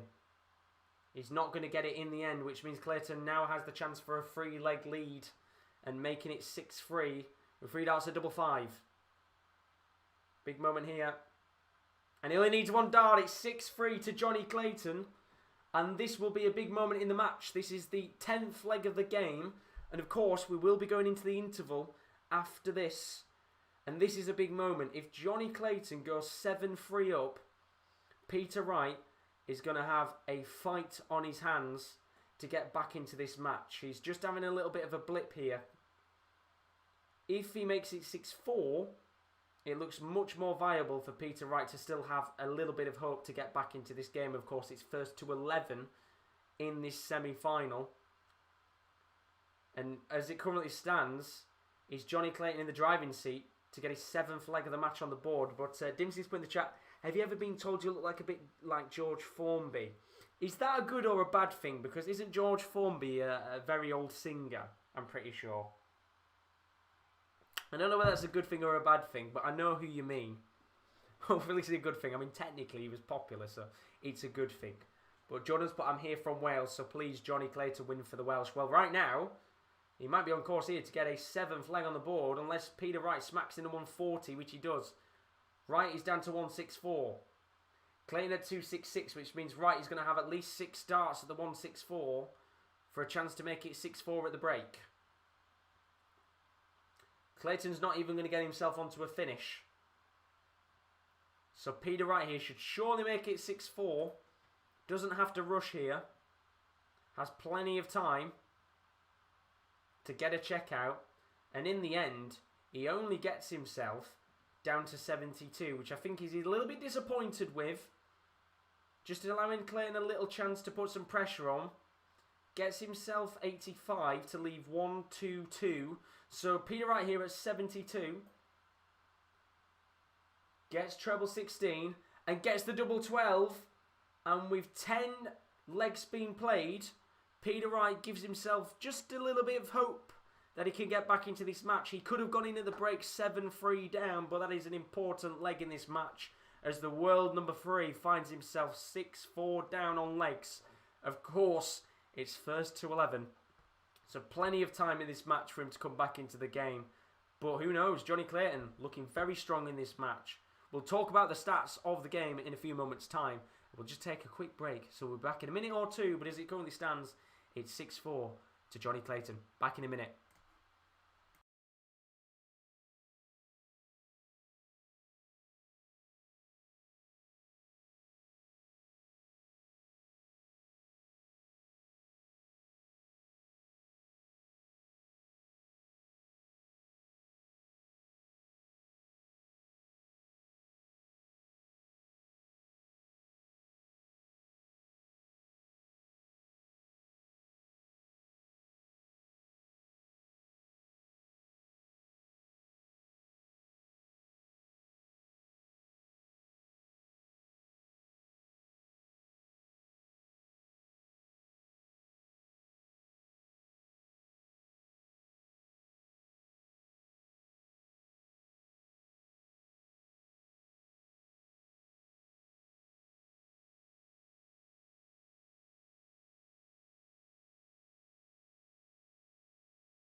And we are back as it currently stands in this game between Johnny Clayton and Peter Wright. Johnny Clayton is cruising in this game, 6-4 as it currently stands. It is an interesting game, this one. A lot of this leg match is still to go. I don't think necessarily this is done and dusted yet. Of course, Peter Wright only 2 legs behind, but Johnny Clayton looking very, very good indeed, you have to say. Just seeing the actual stats of the match, Johnny Clayton currently averaging 103.03. As for Peter Wright, he's currently averaging 95.32. So I still personally think Peter Wright needs to put a few extra points on the board. Because Johnny Clayton just seems really, really good right now and in form. As for the checkouts, it's actually the opposite way around. Johnny Clayton, 30% on his checkouts. He's having quite the opposite game to what we saw early against James Wade. He was finishing everything in that match. Right now, he's just struggling to finish, to take a lead in this game. Because it's Peter Wright who's averaging well. 80% on his doubles. That's 4 out of 5. In cruise control in terms of doubles. He just needs to get that average up. And maybe this game could tilt the other way. And maybe Peter Wright could take the lead in this match. But it's an interesting game, this one. Still think there's a long way to go, of course. We'll have another interval after 5 legs. So plenty of time, maybe, for this to change up. But we'll have to find out, of course. Chris saying this show's playing 3 matches in one day. Can see these results like Price being knocked out. Of course, a little bit of fatigue will come into play, maybe, considering these guys will have not played a proper professional match since the World Championship only a few weeks ago. And Dimsky saying, Wright not on form here yet, of course. Still plenty more legs to come as both players back out onto the hockey. Will this break be a bit of an advantage for Peter Wright? He finds himself 2 legs down on Johnny Clayton. And are we about to see the top 3 players in the world all knocked out in the space of 24 hours. We saw Michael Van Gerwen knocked out by Johnny Clayton yesterday in a last leg decider. We saw, of course, about half an hour ago, Mervyn King beat Gerwyn Price in a last leg decider. Could we go the same way? Could Johnny Clayton knock out 2 of the top 3 players in the world? We'll have to find out. But we're back underway here. This could all easily be turned around depending what happens in the next few legs of this match. Exactly what Chris has said. It's Peter Wright. He can easily turn it around just like that. Very true. But he's got a tough job here because Johnny Clayton is looking on fire. The ferret is on fire as he looks to try and get his 7th leg on the board. But Peter Wright here looks to smash in a 180 and he finds himself down at 181. Johnny Clayton at 261. Going to try and rattle in a 140, which he doesn't, but 100 will do to leave 161 in for Clayton. He's going to have at least 6 starts here at the 161, I would guess. As Peter Wright only gets himself, I think he gets 90 there to leave 91. So treble 20, treble 17 bull for a 161 finish. We're not going to see it from Clayton, sadly. But he should potentially have a chance to come back here. Unless Peter Wright checks out the 91, not check in. Check it out is what I wanted to say. So he gets the outer bull, Peter Wright. Needed treble 16 for double 9. He's going to have to go for the bull again, which he does, and he gets the outer bull, which means Johnny Clayton is coming back with 3 darts at double 12 to take a 3-leg lead once again. First dart's a good marker. And the second dart is in, and Johnny Clayton finds himself 7-4 up in this semi-final. And he's potentially minimum 4 legs away from the final. But as I said, I think there's a long way to go in this one before we even talk about one of these 2 players making the final of this brilliant Ladbrokes Masters. Been a very enjoyable tournament to watch so far. And just a shame it's only a weekend because he's gone by bloody quickly, hasn't it? Gone by really quickly. I only felt like yesterday we were looking at the first round matches. Now it's final, isn't it? In about half an hour's time. I hate how quick these tournaments go. I don't like how it's only a weekend. Of course, the Darts Championship is over a month pretty much, so I don't mind it. But Johnny Clayton there, I think only getting himself 40. Yeah, 41 in the end. I think one of his darts just didn't touch the tip of the board, so it doesn't count. And it allows Wright here a little bit of an advantage. He's down at 201, Peter Wright. Johnny Clayton at 360. But Clayton now looks to smash in a 180, which he does. And just as you think Peter Wright's got the advantage in this game, Johnny Clayton smacks in a 180 and finds himself in the driving seat here. Although Peter Wright does perfectly well to respond. He gets himself down to a 1-1.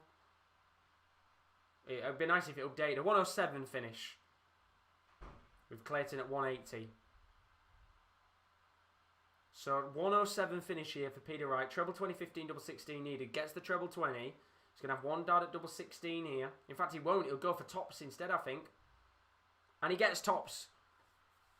Good movement there from Peter Wright. Goes for the 7 instead for tops, and he gets it. And he makes it 7-5, and that just gives him a little bit of belief in this game to come back. He's still, of course, 2 legs behind Johnny Clayton, with a lot of work still to be done by the snakebite, who is slowly creeping towards maybe coming back in this match. But Johnny Clayton right now, all he'll be thinking in his head is if I can keep a 3 legs difference between myself and Peter Wright, if I can get this game potentially to 10-6 or 10-7 or even 10-8, Wright will always be under the pressure to go and win then. And it will be in the hands, or at least in Johnny Clayton's favour, is the best way to put it. So Clayton here at 368, Peter Wright at 401. Early section of this 13th leg of the match. I really can't count. Proves I'm shocking at it. And I do think here that Clayton, just as Daz said, make sure he's always got a 3-leg gap between himself and Peter Wright. Because you make it 7-6, and then there'll be a little bit of worry for Johnny Clayton. Maybe some doubt will start to kick in. Who knows? It's always interesting to think about what the mentality of some of these players is when they come on stage. You know, you never really get to see what they're thinking necessarily. You know, there's some players, for example, like Mervyn King, who just don't tend to react at all when they're on stage. And it's always interesting to know how they're feeling in these pressurising moments as Johnny Clayton finds himself in finished territory. He's down at 106 with Peter Wright at 241. Peter Wright can only put some pressure on here, although he's going to have to get a treble or else he's going to allow Clayton 6 darts to the 106. And he does get a treble 20. So he's down to 141 with Johnny Clayton at 106. Needs treble 18. 1 dart at double 16, which he doesn't hit. So he's going to be coming back here potentially at double 8 if Peter Wright doesn't check out the 141. Big moment in the game this for a ton plus finish. Treble 20, treble 19, double 12 needed for Snakebite Wright. That is the question. Gets the treble 20. Now needs treble 19, which he doesn't get, so there'll be no finish for Peter Wright. So double 8 required for Johnny Clayton to once again restore that 3-leg lead over Peter Wright. He's now going to have 2 darts at double 4. Good marker. And he doesn't get it. And I have to say, his finishing here has just come a little bit sloppy, Johnny Clayton. He's missed a lot of opportunities. And if Peter Wright was just playing his A game, I do think Wright could have wiped the floor in this match. So a chance here for Peter Wright. Is going to have 2 darts at tops after hitting 8 on a 48 checkout. Going to have 1 dart at double 10 after hitting the 20. And I don't know what's happened here. But he's just taking a step back. That might just cost him a little bit here. Let's see if it actually pays off in the end. He hits the 10. And I don't know what he was thinking there. He just took a step back for a moment. And it now means Johnny Clayton, with 3 darts at double 4, he only needs 1 this time. And that's much better from the Ferret, who gets a 3-leg lead. And I just have to question there what Peter Wright was thinking. You know, he was in a bit of a flow and in a bit of a rhythm, and he just took a step back in the end, which was a bit strange. And I think that kind of cost him in the end. Just that little step back. Really, really strange. But either way, Johnny Clayton 8-5 up. I do apologise. I think the actual legs counter was broke. I don't know what's going on there. Apparently he's saying the score's 0-0. It's a service that I'm using. Hopefully that restores itself. But I'll keep you up to date with the match. It's currently Johnny Clayton 8, Peter Wright 5. Hopefully that restores itself soon. I don't know why it's saying it's 0-0 because it's definitely not 0-0. And it's definitely not leg 1 either. I think it's broken. So I will just quickly sort that out for 2 seconds. Let me see if I can get that up and sort that out. I don't know why it's saying 0-0. Very, very strange indeed. Still saying 0-0. I'll just have to keep you up to date with the game right now, because the actual score counter has broke, which is a real shame. Peter Wright's down to 93 here. 3 treble 19s for Johnny Clayton puts him at 135. So a little opportunity in this match to put Peter Wright to 8-6. He's got a chance here at double 18, which he doesn't get. So Johnny Clayton will be coming back with a potential chance at a 135 checkout. Needed a bull, which he doesn't get. So there will be no checkout from Johnny Clayton. So 3 darts at double 18 here for Peter Wright to make it 8-6 in this game. First dart's a good marker. Second dart is in, and thanks for that. The scoreboard has updated, and as you can see, it is 8-6 in this match to Peter Wright. Flash score is often buggy. Yeah, it usually is a little bit at times. It is a little bit at times, but at least it sorted itself out. You can actually see what's going on now. But 8-6 either way. And with the way that this game has been going, Johnny Clayton will probably make it 9-6. Although, Peter Wright smashes in a 180. He's on for a potential 9-darter. And that is a big moment here. And just gives him a little advantage. Although he does get 140. Chris has put, do you want me to put latest scoring comments? Never mind, it's back. Yeah, it should be all good now. It's back, thankfully. But Peter Wright, with a potential chance of a 9-darter, he's not going to get it in the end, but he does get a 140 to leave himself at 181 after 6 darts. So an impressive leg this is. Although Johnny Clayton is going to match him up here. In fact, he's going to go one better and get a 140 of his own. So Clayton down to 81 here. He's going to have at least 3 darts with Wright back at 181. And this is a real chance for Johnny Clayton to go 9-6 up. Brilliant leg this one is. And I don't know what Peter Wright is doing here, but yet again, he's just taken a step back. And in the end, he only gets himself down to an 88 checkout, which might not be enough depending on what Clayton does here. Needs treble 19. He's going to have to go for the bull. And he doesn't get it, which means he'll be coming back on 9 and 2 darts at double 8 at 25, unless Wright checks out on treble 20 double 14. I'm pretty sure the scoreboard's buggered again. So treble 20 double 14 here for Peter Wright to take it to 8-7.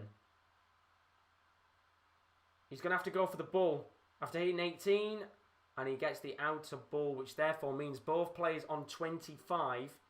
2 darts at double 8 for each player. Can Clayton hit it and restore a 3-leg lead? The answer is no, he can't. He hits the 8, and how crucial could that moment be in the match? Peter Wright also on for the 25. Can he do one better? He's going to go 17 and double 4 instead. And it proves crucial for him because we go into the break. And it is 8-7 in this match. And just as we thought, Johnny Clayton was kind of pushing away in this game and dominating the match. You can see Peter Wright's reaction. He's still really annoyed with himself with how he's played in this game. But he's just 1 leg behind Johnny Clayton here. And once again, it looks like we might be playing the full 21 legs depending on how this game goes. The ferret is in the lead, but the snake is slithering just behind. Snakebite Wright is 8-7 down to Johnny Clayton. We'll be back in 2 minutes to talk about that game. Interesting match this one is. Back in a moment. Get yourself a stretch and a coffee.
So we've just had the second interval of this game between Johnny Clayton and Peter Wright, and as it currently stands, this game has just got a little bit more interesting. Johnny Clayton was kind of keeping himself 3 legs apart from Peter Wright for a large spell of this game, but just before we get into the 16th leg, Peter Wright just starting to fight back a little bit in this match, and he now only finds himself 1 leg away from taking this to an equal match.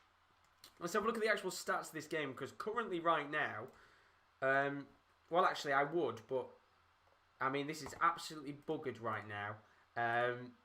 Flash score is having an absolute nightmare. Apparently Johnny Clayton's averaging 55 and Peter Wright's averaging 135. So, you know, the flash score is horribly wrong right now. But either way, with this game, it's been a very good performance from Johnny Clayton so far. Looked really, really good in this game. But Peter Wright slowly getting back into this match. And I'm starting to think here, maybe we might be seeing the Wright that we expected. You know, it's taken me a little bit of a while to kind of warm up in this match. But ultimately, in the end, I think we could be seeing the full 21 legs here as well, which is certainly interesting. We're not complaining at all because we've had 2 really good games. Because we saw earlier on, of course, Mervyn King knock out the world #1, Gerwyn Price. Of course, 11-10. It was a brilliant match overall. Not necessarily a classic in terms of how the game panned out. But 6-ton plus finishers in the game. And a 1-2-7 at the end of the match for Mervyn King was good enough for him to go through to the final of the Ladbrokes Masters. As for Johnny Clayton right now, is going to have to try and put in a similar performance as Mervyn King, because both players will be back out onto the hockey in a moment for our 16th leg of the match. But do not go anywhere tonight, because it is a massive night of action on the Sports Corner. Of course, right now we've got the semi-finals and finals taking place of the Ladbrokes Masters. But right after that, if you're a wrestling fan, you do not want to miss it. Royal Rumble takes place straight after the darts. There'll be live reaction with both the Kierans and Rowans right after the Ladbrokes Masters has finished. So a big night of action, and then a big day of action tomorrow. You can join us for Deadline Day live on the channel, and you can also join us on our website, which is the sports-corner.com. We'll be having a live blog taking place. That's the one I wanted. There we go. We'll have a live blog taking place all day, covering the latest deals in football from around Europe and England. So I is highly recommended to check out our website, thesports-corner.com, for our live Deadline Day blog. But we're about to get underway with the 16th leg of this match, and as it currently stands, this one is hard to call. It looked like Johnny Clayton was going to be pushing away in this game. He was having he had a 3 legs difference over his rival Peter Wright. But right now, things have just changed a little bit in this match, and Peter Snakebite Wright is looking a lot more likely to come back in this match. The question is, can he do it? Or can Johnny Clayton just push his way into the final? Let's find out as we're back underway.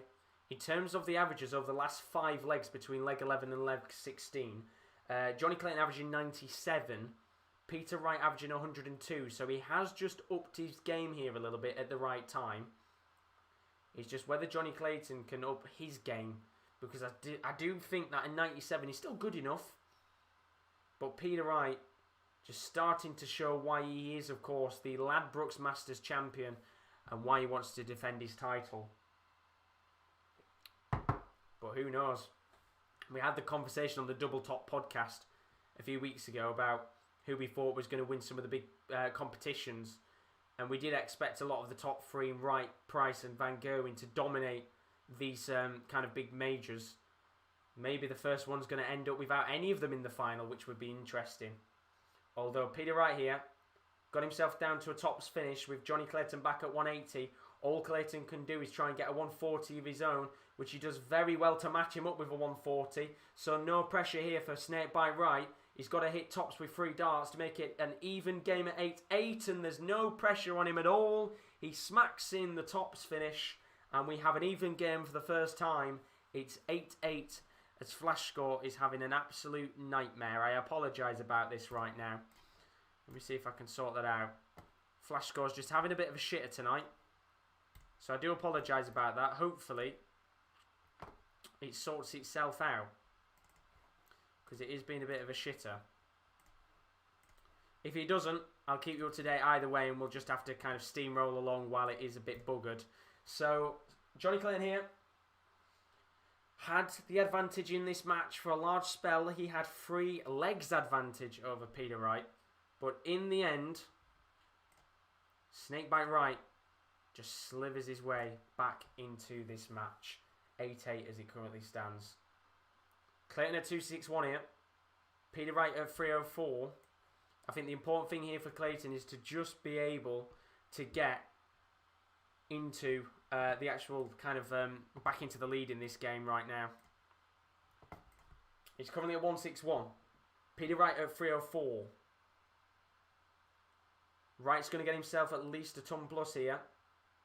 In fact, he doesn't. Gets treble 20, 20 and an 18. He's down at 206, which means Clayton has the advantage to potentially take a 9th leg in this match. He's going to find himself on a decent checkout of 24.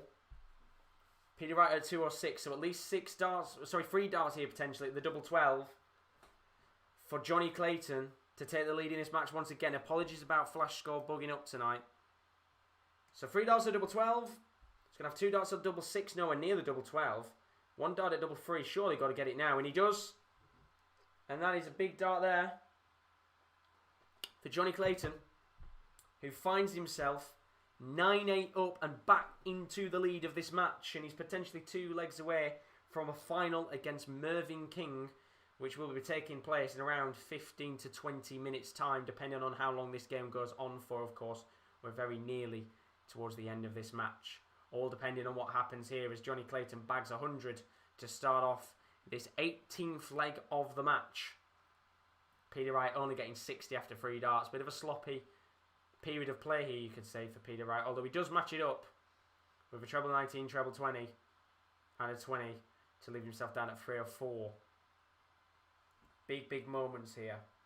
All Peter can do is try and match up with Johnny Clayton, who is just steamrolling on at the end here, as he maybe just found a bit of a kick at the latter stage of this match. Clayton has the comeback from Peter Wright, just giving him a bit of a drive to want to get this game done and dusted without going to a 21, to the last leg, of course, and having the full 21 legs. He's just got himself 100 to leave 161. Peter Wright at 164 here. The advantage is with Wright. Can he get himself a big ton plus finish? The answer is no, he can't. So Johnny Clayton has a chance here to get a 161 finish of his own. He's going to have to take it. Peter Wright doing brilliantly well there with his last dart to get treble 19 to leave 72. Johnny Clayton's not going to get a 161 finish either, but he'll leave himself with a brilliant finish of 24. So treble 20, double 6 needed here to make it 9-9 in this game. Can Peter Wright do it? Gets 16. He's going to go for 1 dart tops, which he gets, and it's 9-9. Looks like we're going to go all the way in this game, potentially. We're going into the 19th leg of this match. And Johnny Clayton just can't seem to brush off Peter Wright here. Although he's going to respond with a 140 to kickstart this 18th leg and get himself down to 361 after 3 darts. How can Peter Wright respond? He gets a 20. Really needs a treble on the board here, which he does get. And he does perfectly well, Peter, to respond with a 140 of his own. So 361 apiece here in this 19th leg of the match. What a brilliant game this has been. As Johnny Clayton only gets 60, and now the driving seat might be with Peter Wright if he can capitalise here. Maybe some nerves coming into play for both players. Wright's going to get himself 2 20s. And a big treble 17. He really needed that. He gets himself down to 270. Johnny Clayton really needs to get himself at least a 180 something here. Gets 100 to put himself down to 201. He's just got to pray now that Peter Wright doesn't get 100 plus. And both of them will not be in checkout territory. Gets a 20 here, Peter Wright. Gets a 1. And well, there you go. That sums it up, doesn't it, really? He makes up with the treble 20 there, Peter. But that's not going to be enough to be into a checkout. Peter Wright's back at 189. Clayton here with a massive opportunity to go 10-9 up, and he's going to capitalise on the mistake. He gets 2 treble 20s and a double 19, or a treble 19 even, to leave 3 darts at double 12. All Peter Wright can do here is just pray that Johnny Clayton doesn't hit it. So Peter Wright at 130, 3 darts at double 12 for Johnny Clayton, and he hits it first time. So Johnny Clayton 10-9 up in this game. Is Peter Wright going to take us to another last leg decider? That is the question. We might have had all 42 legs potentially played of each semi-final. I wasn't expecting every leg to be played, but it looks like we could be going that way here. Peter Wright's just started really poorly though, only getting 81 with his first 3 darts, but Clayton goes even worse and only gets 60. Not what you want at this stage of the match. You can tell there's some real nerves right now. 100 for Peter Wright puts him down to 320. Pressure for both players here. They know how important this is for Peter Wright. It is important for him to defend his Masters title and, of course, get the first big major of the season on the board. For Johnny Clayton, it's a real opportunity for him to go into this competition and win a massive major. But Peter Wright looking to cruise back to some control in this game. He gets a 140. He's down to 180 here with Clayton at 301. Treble 20 for Clayton. Another one. How about a 180 in response? Gets a 140. So Clayton is at 161. Wright at 180. Big moment in this game. Dimsky's put a predicted 11-10 to Clayton. Come on. Nervous times in this match, you have to say. Two treble 20s from Peter Wright here. He's going to leave himself a check out on tops, which means Clayton will have to check out this 161, or we're going to have another semi-final going into a last leg decider. Gets the treble 20. Doesn't get the treble 17, which means 3 darts at tops here for Peter Wright for another last leg decider. Big moment in the game. And he gets it. We're going all the way in this game. We had 42 potential legs on the board in tonight's semi-finals. We've had all 42 legs. Who's going through? Is it Johnny Clayton or is it Peter Wright? Well, last time Johnny Clayton was in a last leg decider, he nearly smacked in a 9 darter against MVG. This time, he's going to start off with 99. Can Peter Wright go any better? Gets 20. Gets another 20. Really needs a treble here, which he does get, and that's a crucial treble 20. Finds himself just 1 point ahead of Johnny Clayton here. Clayton, though, looking to get a 180. This will be a big moment in the match, which he gets. It's a 180. Big moment in the game there for Johnny Clayton, who gets a 180 at the most ideal time of the game. And that will surely put him in the driving seat to win this game now. Peter Wright only getting 100. He finds himself at 301 with Clayton at 222. And he just needs to hold his nerve here, Ferret. And he only gets 60. Which means Clayton's down to 162. If Peter Wright can get a 140 or a 180, it could put him back in the driving seat. You can see the reaction on Clayton's face there. And I'll tell you one thing, he's very lucky. Wright only gets 100, which means he's going to have at least 6 starts here at the 162. Clayton gets a 20. Gets another 20. Really needs a treble. And he does get a treble, so 62 on the board for Johnny Clayton. All Peter Wright can do is leave himself with a respectable finish. Gets a 20. Gets a treble. Really needs another treble 20 here. And he gets a bull. So Peter Wright down to 71. Johnny Clayton at 62. Treble 10, double 16 needed. Gets a 10. Gets 20, which means 1 dart, a double 16 for Johnny Clayton, and he does it. He knocks out Peter Wright. The world number 3 is out, and there will be a new name going on to the Masters Trophy. What a brilliant game it was. 2 fantastic semi-finals that all went into last leg deciders. But there is going to be a new major trophy winner. It was Mervyn King who started tonight off with an 11-10 win against the world number 1 Gerwyn Price. But Johnny Clayton, who has been fantastic throughout this tournament, knocks out another one of the top 3. He knocked out MVG yesterday. He knocks out Peter Wright. And we have a Mervyn King, Johnny Clayton final set up here at the Masters. What a brilliant game it was. 42 legs could have been played, and 42 legs were played in the end out of the 2 semi-finals. And Johnny Clayton beats Peter Wright 11 legs to 10. And very, very shortly, we will have the final, which will be Mervyn King taking on Johnny Clayton. Who are you backing? Tell us in the comments. You'll have to tell us. Big, big game coming up. Should be a very good match indeed, but there is still plenty of content to come on the channel. Of course, we will have to see with that final coming up very, very shortly indeed. Rowan's just put in the chat, change plan, we're going to go live at midnight. Is that because the darts, or are you just going to live a little bit later on? But that means it's going to be midnight for that, which means if you give me 2 seconds, I'm going to have to change the tweets and that, because I've got them set up for midnight. So give me 2 seconds, I'll be back in 2 moments. And then we'll talk about that game between Johnny Clayton and Peter Wright. And then, of course, we'll get ourselves set up for the final, which we'll see, of course, Johnny Clayton taking on Mervyn King. We're going to have a new winner of a trophy, a new winner of a major. Who's it going to be? Put your prediction in the chat below. We'll be back in 2.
So we've just witnessed a brilliant game between Johnny Clayton and Peter Wright for our final semi-final of the evening. And what a brilliant, brilliant match it was. All three of the top three players are out of the tournament. We saw MVG knocked out last night against Johnny Clayton. We saw just about an hour or two ago Mervyn King, who went on to beat Gerwyn Price, the world number one, and knock him out of the tournament. And now, just a moment ago, we finally... I say finally, but we've also had our Ladbrokes Masters holder, Peter Wright, knocked out of the tournament as well, which means we're going to see a brand new major winner. Johnny Clayton is in the final against Mervyn King. That game will be coming up very shortly. Now, apparently that game, according to Flash Score, is not starting till 20 to 10, which means there's another 20 minutes until it starts, which is... a little bit annoying. I don't know how I'm going to fill that 20 minutes in, if I'm being frankly honest with you. But apparently, hopefully it starts a little bit earlier than that. But just a quick update, as we've just had to sort out a moment ago. If you are watching the Ladbrokes the Royal Rumble stream tonight, that is now going to be taking place at midnight. Whether that's because of the Ladbrokes Masters likely to take place until around about 11 o'clock, maybe a little bit later, I don't know. But they're going to be starting it at midnight now instead, so it's going to be an hour later than the original scheduled time. So I've just had to sort all that stuff out very quickly, in a bit of a rush there to get it sorted out. But let's talk about that game, that semi-final between Johnny Clayton and Peter Wright, because it was a brilliant, brilliant match to watch overall. And a really fantastic result for Johnny Clayton, who finds himself going through to the final against Mervyn King. And in terms of the stats of this game, let me just get it up. That's the wrong game. I want that one there. In terms of the actual stats for the match, well, Flash Score's been a bit of a prick tonight. It's not working, so I can't even get the stats up for the match, which is really frustrating. But either way, I think it was a deserved win for Johnny Clayton. It was one of those games where for large spells of the match, he was dominating Peter Wright. And it was only really at the end of the game with the final 2 or 3 legs where Peter looked like he was going to come back into the match and show a bit of dominance. And in the end, he was able to claw his way back to a last leg decider, but it just wasn't enough. And Johnny Clayton found that form at the end to just push him through into the final where he will face Mervyn King. And what a brilliant game that is going to be, of course. Probably the game that both players would have liked. I don't think any of them really wanted to play a Peter Wright or a Gerwyn Price in the final. And it makes for a really, really interesting match. And personally, if you go off the games that have been played, I would say Mervyn King has played the best, but Johnny Clayton's had the harder run. You know, he's knocked out the world number 2 and the world number 3, Michael Van Gerwen and Peter Wright. And now he's got a really tough game against Mervyn King. But for King, on the other hand, he's had the better performances. You know, played really well today against Gerwyn Price. A fantastic match for him in the end. And then he's played really well in these other matches too. Been very consistent. The win against Aspinall was fantastic. And I kind of feel like Mervyn King is going to win it. But you never know, because King's had a little bit more extra time to practice. But for Johnny Clayton, you know, he will be looking at it and thinking to himself, you know, I've got a bit of the advantage here. I've had a bit of extra time to have had a break, a bit of extra time to have some practice. Maybe I'll be feeling a little bit more refreshed. But either way, whoever wins this competition is a well and truly deserved winner of this tournament. Both of these have been the kind of better players in terms of their performances throughout the tournament, so it's only fair that they made it. And I think, you know, Peter Wright played okay at times in this tournament. We never really saw, I think, the best of him. You know, Gerwyn Price, on the other hand, we did see very good performances at times from him, but ultimately in the end, just left it a little bit too late against Mervyn King. And we've got a brilliant, brilliant final. Now, this match, apparently, as I said, isn't taking place for another 20 minutes, according to Flash Score. So it's supposed to be 20 to 10 when this game starts. I'm hoping it starts a little bit earlier to be quite frankly honest with you. I don't know what to do for the next 20 minutes if it's not on. So, a little bit strange with that. What I might do is if it does start at 22, I might just put like a 10-minute countdown on and we'll take a 10-minute break and just pass some time like that. Or else I'm just going to be sat here for 20 minutes just talking rubbish. But we've got to talk about the Premier League of Darts because we've got two players here that aren't in the Premier League of Darts. And depending on what happens tonight, apparently, we might potentially see the winner of this tournament go into the Ladbrokes, into the Premier League of Darts. So it's not just the Masters on the line. It might also be a Premier League of Darts spot available as well. The question is who is going to get it. That is the question.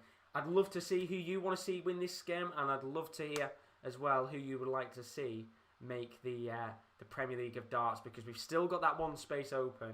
And we said before it was all down to whoever made the final. And while a Clayton King final means that surely that last Premier League spot is going to be on the line for both of those players. So I think it's going to be starting at 22 from what I believe, which is quite interesting. It means we've got another 20 minutes left before it kicks off. So what I am going to do is I'm going to put a timer on for about 10 minutes.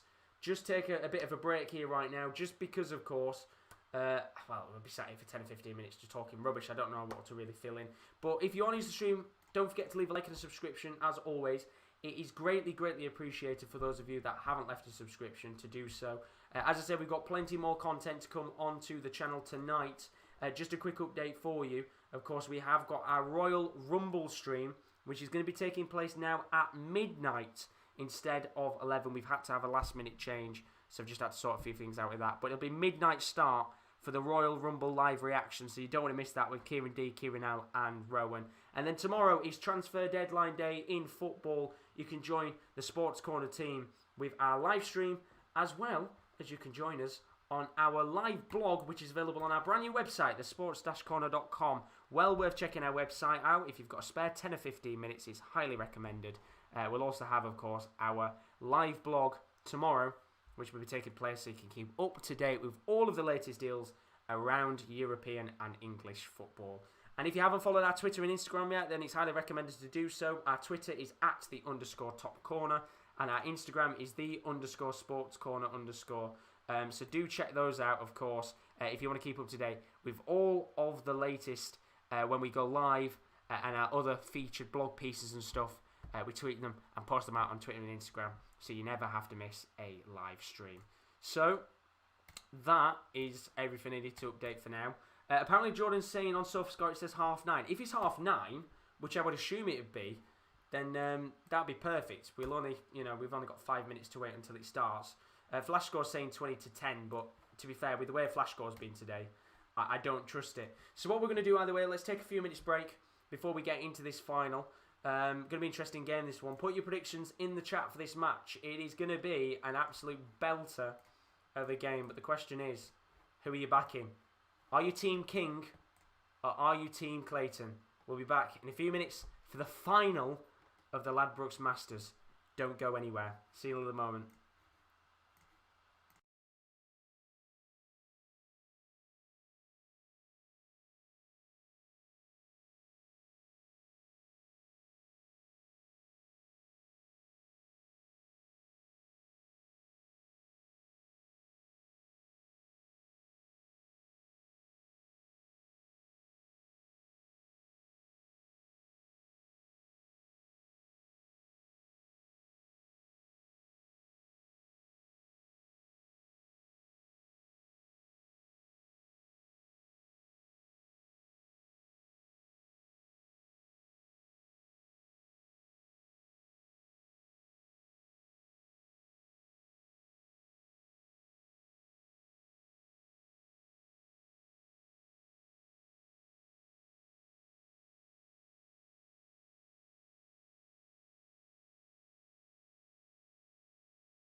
So here we go. This is it. This is the final of the Ladbrokes Masters. Thank you for everybody who stayed while we just had that little break. As I said, I didn't think this game would start till 22.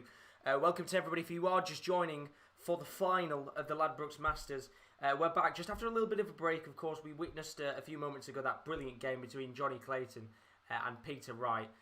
Brilliant match overall, of course. Each semi-final went all the way to the deciding leg, but we are back, and this is it, the last match of the night, the last match of the Ladbrokes Masters, and it has just been confirmed that this is a Premier League shootout. How about this for a game? There is added nerves and added excitement. The winner of the final is going to receive the Premier League spot. So brilliant, brilliant this is going to be. Absolutely fantastic. So there's a little bit extra on the line here, and this is just more than a final. This means everything to each player. So official confirmation from the PDC a moment ago. The winner of this game will be going to the Premier League of Darts. So is it going to be Mervyn King or is it going to be Johnny Clayton? Jordan says he's Team Clayton. You'll have to tell me in the chat, are you Team King or Team Clayton? But let's find out. The Premier League shootout. The Ladbrokes Masters winner. There's two things on the line instead of one. And this will feel like a final. Is it going to be Mervyn King or Johnny Clayton? Clayton to start. What a game this could be. As our final gets underway, of course, it is first to 11. Best of 21. If you're new to the stream, as always, don't forget to leave a like and a subscription on the channel as we push towards 1,700 subscribers. There will be more live watch-alongs coming in the future. Our next one is going to be, for darts, is the UK Open in March. So we've got a little bit of time to wait before that. But what a game this should be. The final match of the night. And then right after this on the Sports Corner at midnight tonight is going to be the Royal Rumble live watch-along. That'll be with both the Kierans and Rowan. You do not want to miss out on that. At midnight, going into the early hours of Monday morning on the Sports Corner. Brilliant night of sporting action, whether you're into darts or wrestling. But we are underway. And you would expect here a little bit of what kind of word am I using? A little bit of an advantage, you would have to say, for Mervyn King. Of course, he's had about an extra hour and a half to be able to practice and maybe just sit down and relax for a little bit. As for Johnny Clayton, you come in straight off the back of that match against Peter Wright, so you could maybe say it does him a favour as well, as he'll be feeling a little bit more up for it. But what a game this is going to be. The winner getting the Premier League spot. What a game. A lot of people complaining, saying it should have been Chizzy that had the spot. And a few people saying it should have been Barney. If you're in the chat, Chris, I bet you would have been absolutely fuming if they gave it to Barney. Imagine if they announced Van Barneveld had got it. There'll be some right outrage. So King here on 118. Clayton on 6. He's going to be coming back, Clayton, for that double free to take the first leg of this final. Big moment in the game this, to get that first leg on the board, which he gets. And it's a good start for Johnny Clayton. He continues on where he left off against Peter Wright by taking the lead in this game against Mervyn King. It is 1-0, and that will certainly just kind of ease those nerves for both players. Of course, Mervyn King already having previous experience in a Ladbrokes final. He was at the Ladbrokes Players Championship just a few months ago, of course, losing to Michael Van Gerwen. As for Johnny Clayton, not often we see him in PDC major finals. In fact, the last final we saw him in was the World Cup of Darts, which was a few months ago, back in November, of course, winning with his Welsh compatriot Gerwyn Price. But this is another level. This is one of the few PDC majors. And of course, as we know now as well, it is the last spot in the Premier League that is available.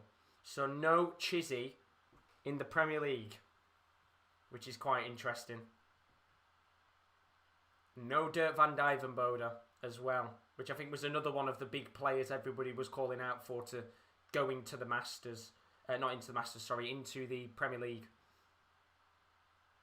Which is why I think this is going to be much more of a nervy game. If these players have just been told a few moments ago that they've got a chance in getting into the Premier League, then there is more on the line than just this trophy.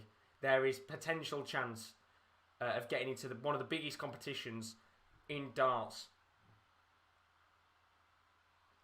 But a trophy as well, let's not forget about that. King down at 106 here. Johnny Clayton just back at 299. But he gets himself treble 19 and treble 7 with a 20 to leave himself at 201. So 6 darts in hand here for Mervyn King to check out the 106. Gets the treble 20, which means he's going to have 1 dart at double 16 to make it 1-all. And he doesn't get it in the end. But he will be coming back for the double 8 with Clayton back at 201. So plenty of opportunities. So double 8 here for Mervyn King to make it 1 apiece in this match. Hits an 8, so double 4 needed, which he gets. And that's the second leg of the match, which goes to Mervyn King. It is 1 apiece in this game, and well, both players will certainly be feeling a little less nervous now. They've both got that important leg on the board. But what a game this should be. Dimsky saying in the chat, money's on Johnny. Go, go, Johnny, go. Johnny be good, as the Ferret finds himself at 401 after 3 darts in this third leg. Only 57 for Mervyn King to leave himself down at 444. Very nervy game indeed, this one. As I said, very similar to that last match against Clayton and Wright. I would love to, kind of be able to hear what these guys are thinking. Because the amount of nerves both of these players must have right now must be immense. I mean, you can't see nerves on Mervyn King's face because he never shows any emotion. And he certainly has plenty of experience as well, Mervyn King, in previous competitions. I'm pretty sure, would this be his first PDC major? Which is mad, when you think how long Mervyn King's been around for. But the way he's played in this competition, both players deserve it. I mean, Mervyn King in the Premier League would be fairly interesting, I'd have to say. So 2-1-6 here for Clayton. And Mervyn King at 249. He gets 140 there, Clayton, which means he's down to checkout territory of 76. King back at 249. So he will get 3 darts. And apparently, I've just heard, the players don't know that the Premier League spot is up for grabs. So neither of these guys know that if they win, they're going into the Premier League of darts. So, exciting. Very exciting indeed. As Clayton checks out 76 on tops to take a 2-1 leg lead. Good start to this game for Johnny Clayton. Of course, in each section of the match after the break, we'll go through the stats of every 5 legs. If Flash Score is working, because he's been having some awful problems tonight. So if the scoreboard does fuck up at points, I do apologise. It's been a bit of a shit one today. But at the end of the day, at least we've got the scoreboard updating. So Johnny Clayton at 361 here. Of course, I was saying earlier on in the stream when he played Peter Wright, they were having an interview with him earlier this afternoon. And the question was asked, if you were to make it into the Premier League, would you pack up your day job? And he said he might have to. Of course, with the Premier League of Darts being played every Thursday, he wouldn't have enough time to be a carpenter. And he's potentially about an hour away from maybe that dream becoming reality of becoming a professional darts player and playing in the Premier League of Darts alongside having a Masters trophy to your name. Merv doesn't like to over-celebrate. Well, this is the thing. I think even if he wins the tournament, I don't think he'd celebrate. I think he'd just shake Clayton's hand and be like, yeah, I've won a trophy. Yeah, I'm in the Premier League. He'd have a little smile on his face maybe, but he doesn't over-celebrate as he looks to smack in a 180, but opts to go for the treble 19 instead. King down to 96 here. Clayton at 121. Needs treble 17 and a bull for Clayton for a 3-1 lead, but he hits the outer bull instead. So he might be coming back for a check out of 25. King here, treble 20, double 18 needed. Gets the treble 20, 2 darts to double 18. And 1 dart is all he needs. Mervyn King makes it 2 legs all in this match. And with the way that this game has gone, and the way that these semi-finals have gone, it would not surprise me if we went to a last leg shootout for the Premier League of Darts 10th man spot. As I said, neither of these players actually know that if they win, they're going into the Premier League. So, makes it even more exciting as King hits a 140 to leave himself at 361. In terms of the averages after 4 legs, King currently averaging 94.92. Clayton just under the 100 mark. He's averaging about 99.62. So good start and a good pace to this match. Both players fairly quick at throwing darts as King looks to get a 177. Gets himself down to 222. As for Johnny Clayton, he's going to have to try and get a 140 here to match, which he doesn't, but 100 will leave him at 244. Johnny's just put in the chat, Cenk Tosun is in Istanbul to complete move to Besiktas. Not bad. That'll be a good one for Besiktas fans. Of course, a very popular player in Turkey as well. So King down to 128 here. After getting 96, Clayton at 244. Going to try and have to put some pressure on King. He gets 100 to leave 144. So good chance here for King to take the lead for the first time in this match. Gets 18, which means he needs another treble 18 here. In fact, he'll go treble 20 bull instead. And he gets it for a brilliant 128 checkout. And right at the break, Mervyn King takes the lead for the first time with the first ton plus finish of the game. And what a finish that was. A 128 on the treble 20 bull. Brilliant, brilliant performance there from Mervyn King. And he finds himself 3-2 up on legs. But there's a long, long way to go in this game. We'll have a talk about in the stats for the stats of this game in a second. But don't forget, at midnight tonight, the boys are going to be live. If you're a big fan of wrestling, the Royal Rumble is taking place tonight. We've got live Sports Corner action into the early hours of Monday morning. You do not want to miss it with the boys. They'll be live from midnight tonight for all of the action at the Royal Rumble. So don't miss out on that if you haven't checked it out already. But let's have a look at the stats of this game. We're 5 legs into the match. And as it currently stands, Mervyn King is averaging 101.35 in this game. As for Johnny Clayton, he's averaging 96 bang on. So not bad start for both players in this match in terms of how they've averaged. Checkouts-wise, 50% for Johnny Clayton. That's 2 out of 4 on his doubles. As for Mervyn King, 60%. That's 3 out of 5 on doubles. Dimsky said he won the World Masters in 2004, Mervyn King. So there you go. It isn't technically his first one. It's just mad to think that he's not really won as many in his career, especially with how long he's been around for. You would have expected him to have won a few majors here and there. But he's in the driving seat for this match. And as it currently stands, Mervyn King is 3-2 up on Johnny Clayton. We'll be back in 2 moments to talk about the next 5 legs. See you in about 30 seconds.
And we are back as we are about to get underway once again with the second section of this final between Mervyn King and Johnny Clayton. As it currently stands, Mervyn King is 3-2 up in this final.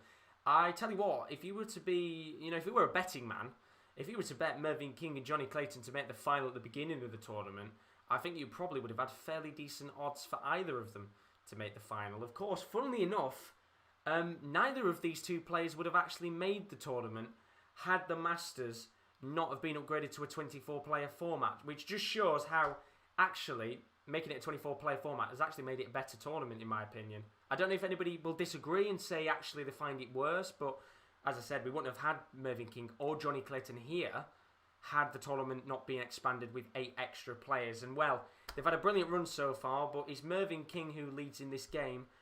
Once again, for any of you that don't know, it was announced just before this match by the PDC that the winner of this game, they're not aware about it right now, but the winner of this match is getting the 10th man spot at the Ladbrokes Masters, at the Premier League of Darts. So there's a lot on the line right now, and they're not actually aware about it. But when they find out tonight, at the end of the night, whoever wins it, that they're going into the Premier League, I think there'll be certainly quite a smile on their face. But we're going to get back underway with it in a moment's time, and hopefully we should have a very good game overall. But for me, it's been one of those where I think this is going to a last leg decider, in my personal opinion. I think with how the semi-finals have panned out, you know, Mervyn King went 11-10 against Price. Johnny Clayton went 11-10 against Peter Wright. I think this is set up for a last leg shootout, which makes it even more special, as King smacks in a 180 to start off this 6th leg. He's on for a potential 9-darter, which would be lovely. Imagine a 9-darter in the final. That'd be brilliant. So Mervyn King steps up, on for a potential 9-darter here. Gets a treble 20. Good start. Doesn't get another one, which means there's going to be no 9-darter opportunity. But a 140 will do. He's down to 181 after 6 darts. And he's in the driving seat to take a 2-leg lead over Johnny Clayton. Although, Clayton's going to respond very well with a 140. Dempsey's put the more the merrier. A lot of good plays out there. Exactly. I think, you know, we're in a day now. You know, like we're in an age of darts where there are so many good players that, you know, when you look out of the top 32 players in the world, there's still some bloody good players in there. You know, you've got like Dirk van Dijvenbode, you've got Damon Hayter, you've got endless players that are really, really good. That don't even get into this competition, which is the mad thing. The more the merrier is certainly the best way to put it. But King here on course for an 85 checkout. He's actually going to leave the checkout and come back for it on a double 16 with Clayton behind at 180 to go 2 clear of Johnny Clayton, which will certainly not ease the pressure, but will make him feel a lot more confident in this final. Clayton gets 100 to leave 80, so double 16 here with 3 darts for a 4-2 lead for King. Gets 16, so he needs 2 darts to the double 8s. First dart misses quite poorly as well, actually. Not a good marker. But he makes up with the 3rd dart, and that is perfectly put into the top right-hand corner of the bed of the double 8. And Mervyn King finds himself 2 legs up on Johnny Clayton. But what a response from Clayton. Gets himself a 140 to start off leg 7 of the match. Of course, these two players feasibly quick when it comes to chucking their darts, as King gets 59 to start. And just as you think to yourself, King's got a real advantage maybe to take a 3-leg lead in the game, he only gets 59, and he's capitalised upon by Johnny Clayton, who racks in a 180 to leave himself at 181 with Mervyn King all the way back at 442. He's going to get a treble 5, treble 20, and another treble 20, which is certainly good to make up for that shambolic start of this 7th leg. But Johnny Clayton's most likely going to have 6 darts in hand to leave himself just 1 leg behind the King. He's left 82 to check out. King back at 307 here, so quite the way away. And with him only getting 97, Clayton's going to have 6 darts at 82 here. He could go bull double 16. He went for the bull, was nowhere near. And he's made a real mess of it in the end. He gets 34, which leaves him at 48. And with King back at 210, he shouldn't worry too much about it. Although he has put a little bit of pressure on himself now to check it out after making the mistake. King gets 128. Sorry, 148 because he leave 82. But he's not going to have a chance to check out because Clayton does really well on the 16 double 16 and he finds himself just 1 leg behind Mervyn King. Very, very close game. This is going to be a slender lead for the King right now. And the thing is, it's one of those games where I think it will be topsy-turvy. 1 minute King will lead. The next, Clayton might bring it back and then Clayton might lead. And it'll just be end-to-end, I think. It's certainly been end-to-end so far in the first third of this match. What a game, though. What a game. What a tournament it's been. As I said, the standard has been fantastic. I think purely because these players will have been practicing for the last couple of weeks, you know. Usually they go on holiday, they go away abroad, or, chill out. And this year they haven't got that privilege, so it's all practice, practice, practice, and practice makes perfect, especially when Clayton's hitting a 180 to leave himself at 225. Dimski's asked who looks more confident.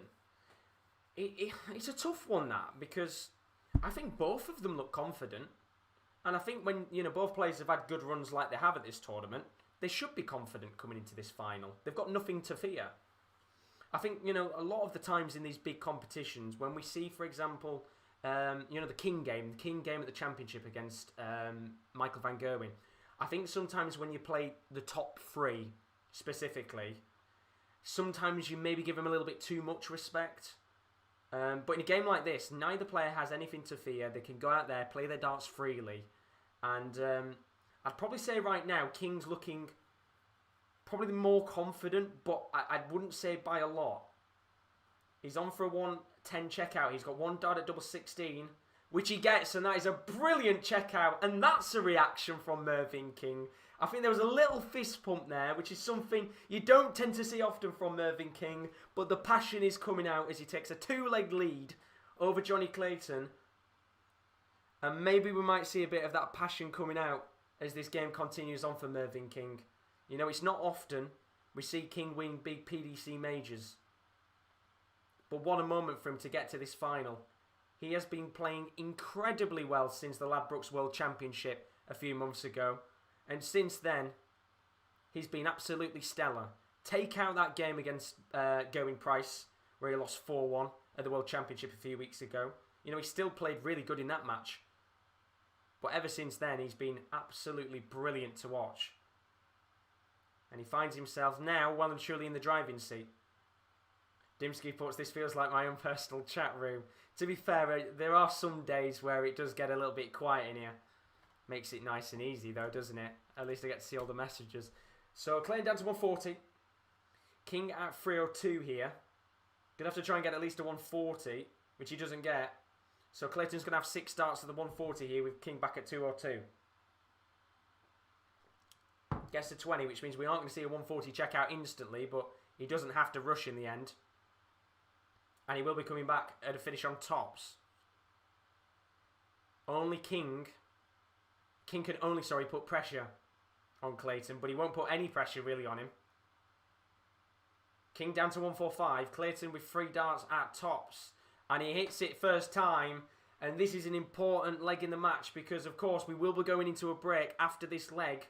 Will Johnny Clayton find himself 5-all at the break? Or will King restore that 2-leg advantage and make it 6-4 as we go into the second interval of the evening? We'll have to find out. Big moment in the match, I feel this.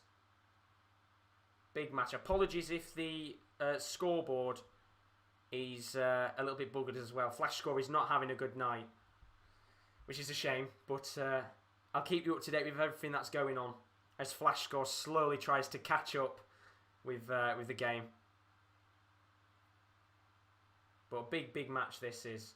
Jordan saying what a great match so far. It has been good as Clayton hits another 180 in the game. He's down to 236 and he might be on course here to make it 5-all going into the second interval of this final. As I said before, the winner of this, they're both currently unaware right now, will be going into the Premier League of Darts. So not just that title on the line, there's the Premier League on the line as well. Who's going to take it though?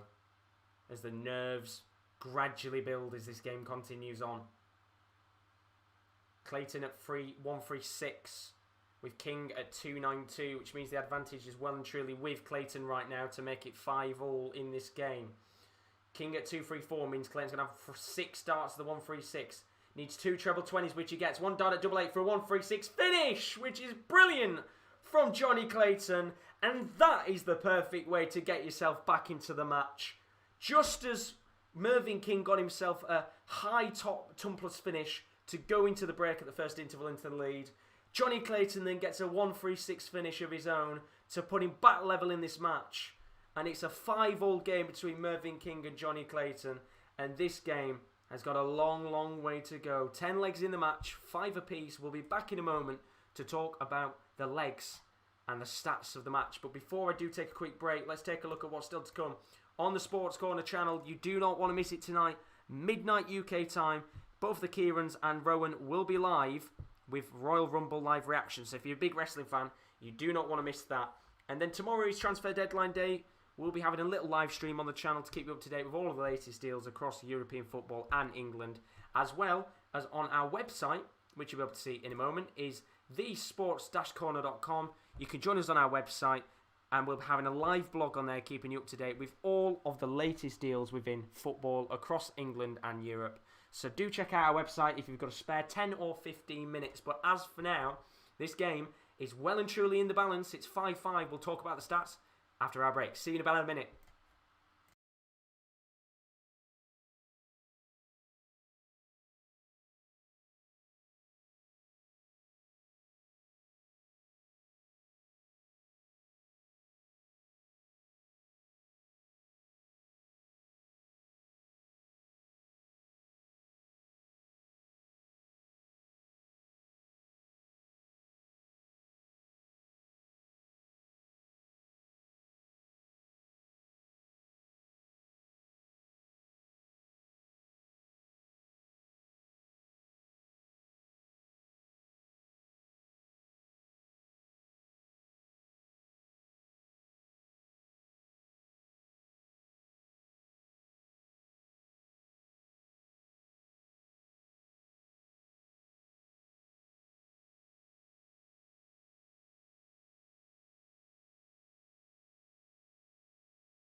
And we are back after the second interval in play. This game is all square as it currently stands in this match.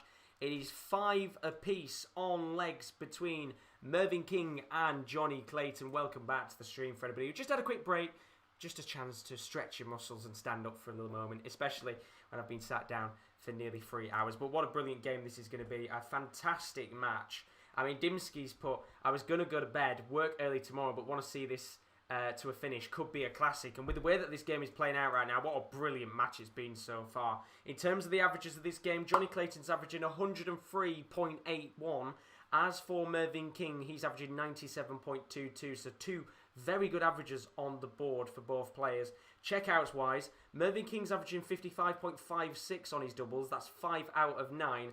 As for Johnny Clayton, well, he was having a real nightmare in that last game against Peter Wright at times on his checkouts. He's currently 71.43% on his doubles. That's 5 out of 7. So he's capitalising on every opportunity pretty much that he gets on his doubles. But this game just really... Nobody seems to really be able to get a foothold of the match right now. You know, King had that little two-leg advantage. But I really think this is going to go all the way as both players come back out onto the oche. And as Dimski said, this could be a real classic. There's been 4 180s Dimski, 1 for Mervyn King and 3 for Johnny Clayton. And I would use SofaScore, Jordan, but I'd have to piss about changing everything. So I'll probably use it next time I do a dart stream. I'll just leave this one for now because, to be fair, we've probably got about half an hour of the stream left. And then, you know, it'll be all done anyway. So... I'll leave it for now. But we're back underway. Obviously, we'll have one more... We're guaranteed one more interval in play, depending on what happens here. The best case scenario for one of these players is that they win the next 5 legs on the bounce and go up at the break 10-5 and 1 leg away from winning this competition. But that is in an ideal world, isn't it? Unfortunately, we don't live in that ideal world. And I think we're going all the way in this match. That's my prediction. As Johnny Clayton smacks in 140 to leave himself at 264 after 6 darts. King at 361. Clayton has the break of throw in this 11th leg of the match. It's just a brilliant game so far. A lovely, lovely potential classic, depending on what happens here. Johnny's starting to rock and roll. Well, that's what the ferret does. But the king is rocking and rolling as well. He's down currently, Mervyn King, to 227. Clayton at 164 means he's going to have 6 darts at that 164 for the first chance in quite a while to take a lead in this match. Of course, he took the lead with the first leg of this game. Since then, he has been fighting to chase Mervyn King. He's now got a chance to take the lead once again in this match with an 84 checkout. King's going to get 123 to leave himself at 104. Is he going to have a chance to check out here? Clayton gets 20. He's going to have 1 dart at the ball, which he gets. And that's a brilliant 84 checkout from Johnny Clayton. And once again, his finishing has been superb in this match. He's rocking and rolling to a 6-5 lead in this game. It's such a topsy-turvy match. It's what we expected. You know, when these two players have played in the semi-final and both gone to last leg deciders, it's kind of expected that this is going to go down to a similar fashion. But what a lovely game this has been so far. Both players don't even know that whoever's going to win this is going into the Premier League. So it makes it even more interesting. There's 2 things on the line. So King down to 301 here with a break of throw after 6 darts. Clayton at 401. Matches King's 100, which means both players on 301 here. And the important thing here for Clayton is to try and just get a little bit of a gap between himself and King. You know, King had that 2 gap advantage earlier on in the match. Clayton needs to look to do that. If he can go into the break, maybe 2 legs up, maybe even 3 depending on what happens, then it'll make it fairly not comfortable for him, but it'll make things interesting at the very least. But, you know, that's going to be fairly tricky for him. As King smacks in 134 to leave 108. He's going to have at least 3 darts at it, but he's going to be under some pressure as Johnny Clayton gets 177 to leave himself down at 24. So if King doesn't take out this 108, Clayton's going to be coming back for 24. So King gets treble 18. He needs 14 for 1 dart at tops. He's gone 4. Well, I don't know whether he's miscounted it or not, but he's going to have to go for the bull now. And he doesn't hit the bull, he hits 2 instead. And I think maybe just a little bit of a mistake there from Mervyn King on his counting, I think. Can Johnny Clayton capitalise? He's got 3 darts at double 12. 2 very good markers. And a very good marker indeed, because his 3rd dart lands slap bang in the middle of the bed. And Mervyn King's just going to take a moment to step back here, because I think he miscounted. And now, Johnny Clayton is the man with the 2-leg advantage in this match. He's 7-5 up. And that is exactly what he wants. In terms of the averages from leg 6 onwards, Mervyn King averaging 93.35. Johnny Clayton averaging 108.34. So he's certainly upped his game since the 5th leg of the match, Johnny Clayton. Steamrolling, potentially to victory and to a spot in the Premier League. Dimsky saying that's a big leg, Johnny 4 in a row. He is dominating now. A little bit of worry, I think, for Mervyn King as this game continues on. He's got to get a leg back soon because, as I said, if he goes down, maybe 8-5 or 9-5, it's going to be hard to come back in a match like this, especially with how well Johnny Clayton's been playing for the entire tournament. He's been outstanding. And that's not to discredit Mervyn King as well, because I think he's been outstanding too, but when you've beaten MVG and Peter Wright back-to-back, it's surely going to give you the biggest confidence boost you could possibly get. Even if Mervyn King's beat the world number 1. So Johnny Clayton here looking like he's about to win a 5th leg on the bounce. He's got 64 to check out. He's going to have at least 3 darts at it with King at 228. And it looks like here, Clayton's got a real chance to run away with this potentially. So treble 16, double 8 needed. Gets 16, which means he's going to have 1 dart at tops, which he gets.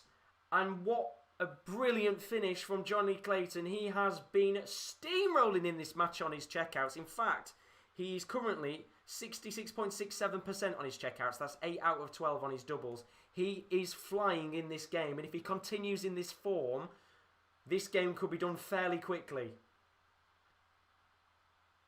This game could be done very quickly. In fact, he could go into the break 10-5 up and only be one leg away from winning this match. But there's still a little bit of time left in this. Of course, we've got 2 more legs, I think, before we go into the break. So if King can win the next 2 on the bounce, you go from talking about Mervyn King maybe being 10-5 down to Mervyn King only being 8-7. That just shows how much it can change in the space of 2 minutes. And it's looking like Mervyn King might be able to get it to 8-6 here. Clayton currently at 4-2. King at 3-4. So the advantage is well and truly with King here. And this could be the little bit of a confidence booster that he needs just to get a few legs back in this match. Big moments here, I think, for Mervyn King. I think a lot of people in the chat supporting Johnny Clayton, which is good to see.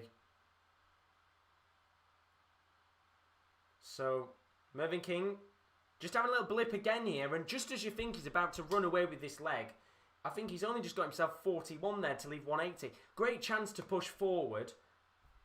Clayton has to capitalise, and he only gets, in the end, 92 to leave 210, so still well and truly in the balance this leg. I would assume King is going to probably take it here, if he gets a treble, which he does. So King down to 80, Clayton down at 210. He's going to have at least 3 darts at the 80, but how much pressure is he going to be under? He's going to be under quite a bit, because 140 from Clayton puts him down to 70. So treble 16, double 16 needed here for King to make it 8-6. He gets 7, and that pretty much, in my opinion, sums up how poor Mervyn King has been in his last few legs. Rushing shots. And now, this will hurt if Clayton hits it. Gets treble 18, double 8 for a 70 checkout. And how about that? 9-5, Johnny Clayton. And he's 2 legs away from becoming the new Masters champion. And all you've got to say is, that's Mervyn King's fault there. 2 opportunities on legs where I think he's made stupid decisions. One of them is miscounted, and one of them is tried to hit the 7. Really stupid in the end there. And Johnny Clayton is looking now on course to win this game unless King can win a few more legs on the bounce. If he goes into the break 10-5 down, he's going to have quite the comeback. If he could go into the break at 9-6, it will give him some belief. And at least he'll know that he's got a little chance. I mean, Dibsky's saying Merv's quite old, but he might be tired. Which is very true, very true. But what a game Johnny Clayton's having here. He's on for a 180 now as well, which he doesn't get, but a 140 will do, and it looks like he's on course here to maybe make it 10-5. He's at 2-2-3. Mervyn King back up 3-0-1, and you can start to see the frustration showing now. Mervyn King just gritting his teeth a little bit as the frustrations begin to build as this game continues on. And I was saying you don't tend to see much reaction from Mervyn King, but you're seeing quite a bit right now. You're seeing quite a bit right now. Could be 7 on the bounce for Johnny Clayton. 140 for King will do though. It puts him down to 80. So Clayton here with a chance to check out the 1-2-6. 2 treble 19s and a double 6 needed. He doesn't get it. So King will be coming back here to take the first leg in 6. And go into the break. Maybe with a little bit of belief that he can come back into this match. So treble 16, double 16 needed. He's going to go for tops instead. A good marker for him. And it's a good marker indeed, because Mervyn King finally breaks the 6 on a bounce from Johnny Clayton. And he gives himself just a little bit of belief that he can come back into this match. As I said a moment ago, Johnny Clayton will be feeling really happy with himself right now because he's 2 legs away from winning the Ladbrokes Masters. But Mervyn King right now, 6 legs on the bounce Johnny Clayton had. He's finally broke Johnny Clayton's throw. And Mervyn King has got a lot of work to do if he wants to get back into this match. As it currently stands, it's 9-6. We'll look at the stats in a moment after a little break. We'll be back in 2 moments. But if you have enjoyed the stream, then don't forget to leave a like and a subscription on the channel. It is greatly, greatly appreciated as we push towards 1,700 subscribers. We will be covering the UK Open, which is the next big darts event that will be coming up in March time. So if you're a big darts fan, you don't want to miss out on that. But keep up to date with when we're live. You can follow us on Twitter and Instagram. At @the_top_corner is our Twitter page. And our Instagram is _sportscorner_. You can follow those to find out when we're live. And then we've also got our website. We've got a brand new post, I think, from Kieran L. Just put up a Bundesliga preview, I think. Bundesliga review of the weekend, actually. That's available on the sports-corner.com. You can access that now for free of charge. So if you've got a spare 10-15 minutes, then it's highly recommended to check that stuff out. But we're going to take a quick break. Mervyn King's just chucking a few darts on the Oki. He's currently 9-6 down. Can he get back into the match? That's the real question. We'll be back in a minute's time. It's Mervyn King 6, Johnny Clayton 9.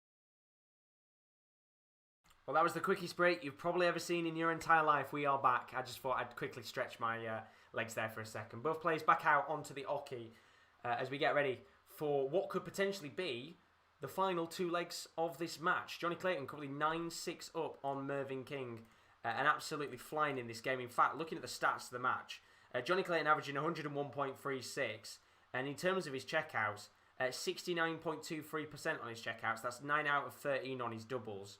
Mervyn King, 54.55% on doubles. That's 6 out of 11. And to be fair, on another day, that'd probably be quite a decent amount, actually. But he's just struggling a little bit.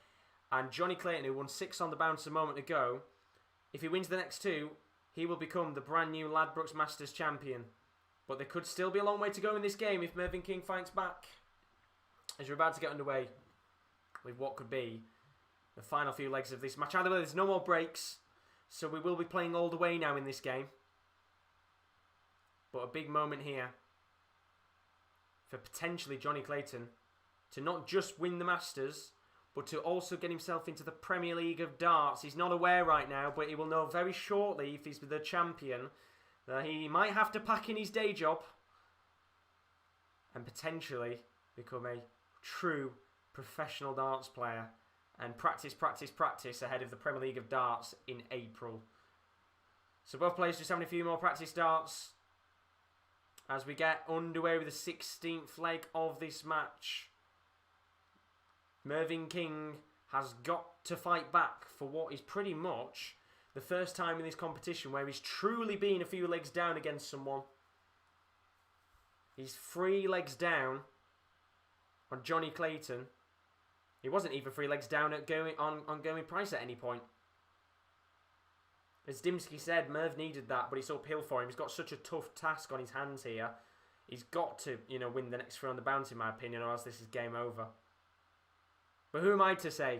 I'm just watching this match. He might come back and win the next 5 and win the game. You never know with darts. That's what makes it so special. So King down to 2-6-1 here. Clayton just having a little blip. He's at 3-4-2. King's got the break of throw. So he might just have a little advantage here to make it 9-7. As he gets himself down to 180. Not check-out territory, which will be a little bit frustrating. But he is probably going to have 6 starts at the 180 here. As Clayton is back at 2-2-1. So plenty of time for him to be able to get that check-out.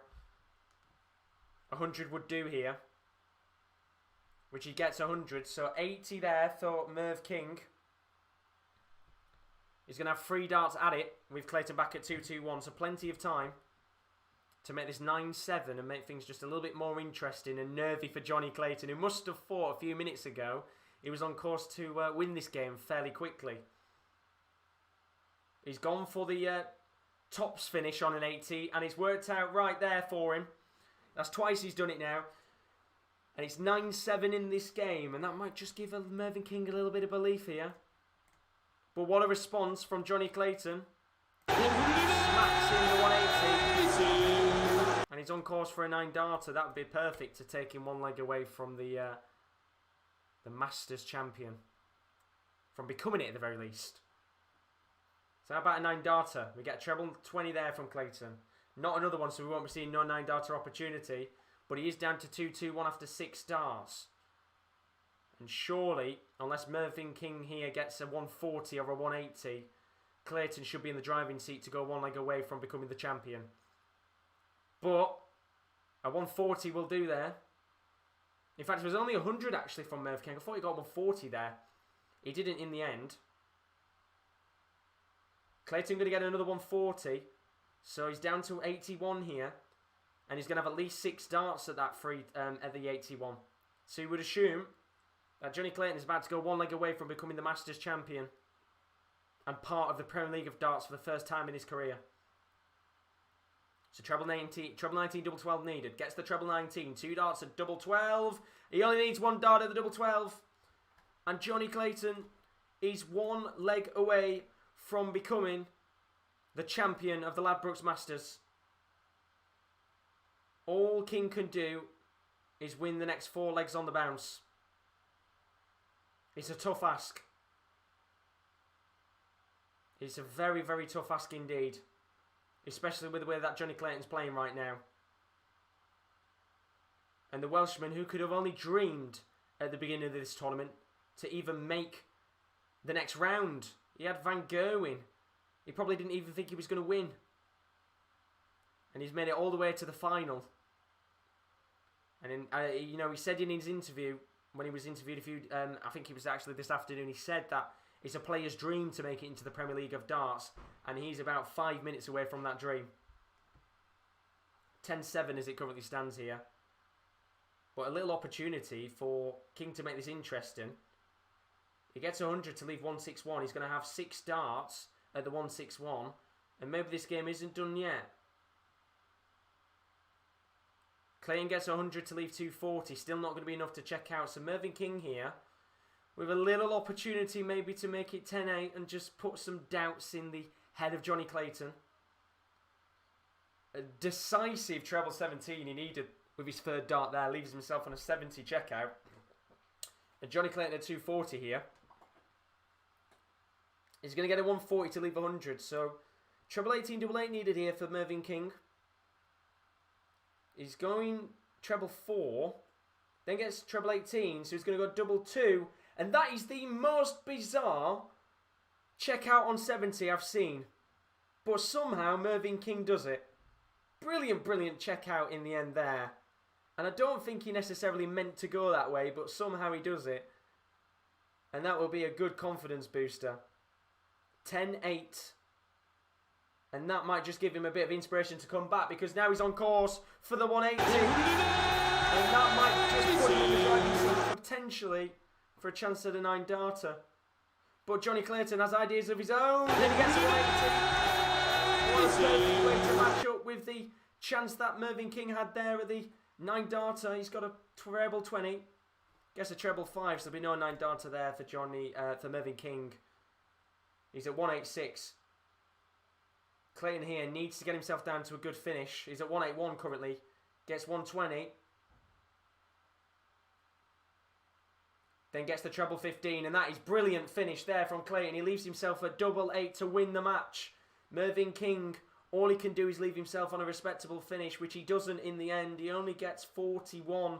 And now the chance here for Johnny Clayton. 3 darts at double 8 to become the Ladbrokes Masters champion. First dart misses. Second dart misses. But the 3rd dart is in, and Johnny Clayton, from carpenter to Premier League player, a player who must have thought Clayton, he must have thought at the beginning of this tournament, he was never going to make the final. But the carpenter will have to give up his daytime job because he's not just a Ladbrokes Masters winner, he is a Premier League of Darts player, and he beats Mervyn King 11-8. It was a brilliant match to watch. Both players played very well, but Johnny Clayton was just too good in this match. And in the end, it's a brilliant, brilliant victory for Johnny Clayton, and he gets his first PDC major title to his name in what was a fantastic match. Really, really good on his checkouts. And he is now in the Premier League of Darts as the confirmed 10th man. In terms of the stats of this game, Johnny Clayton, 78.57% on his checkouts. I don't think I've seen anybody as clinical in the last couple of games as Johnny Clayton. In one game, he goes from 91% on his checkouts to the next nearly 80%. It's a brilliant, brilliant performance. As for Mervyn King, he gets 94.95 on his average and 61.54% on his checkouts, which on other days would be good enough. But Johnny Clayton was just too good in this match. And in the end, it means that Johnny Clayton is the victor.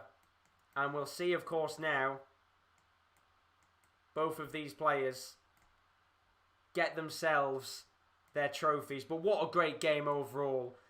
And well, Johnny Clayton, I think in about 2 minutes, is about to find out that he is going into the Premier League of Darts, because neither player was aware that the Premier League of Darts was actually on the line. But what a brilliant, brilliant tournament overall. And Mervyn King, he steps up and takes his second place prize. And do you know what?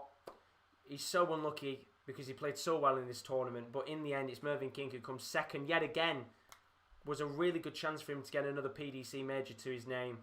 But ultimately, it was just too good of a performance from Johnny Clayton. But this is the moment that he must have been dreaming of. The Ladbrokes Masters tournament is his. He gets £60,000 to his name. Oh, he's just about to actually realise.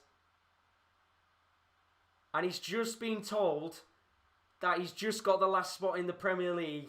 And he has got a massive, massive smile on his face. Fair play to him, because he's going to lift the trophy. It's another Welshman as well who's lifting a trophy.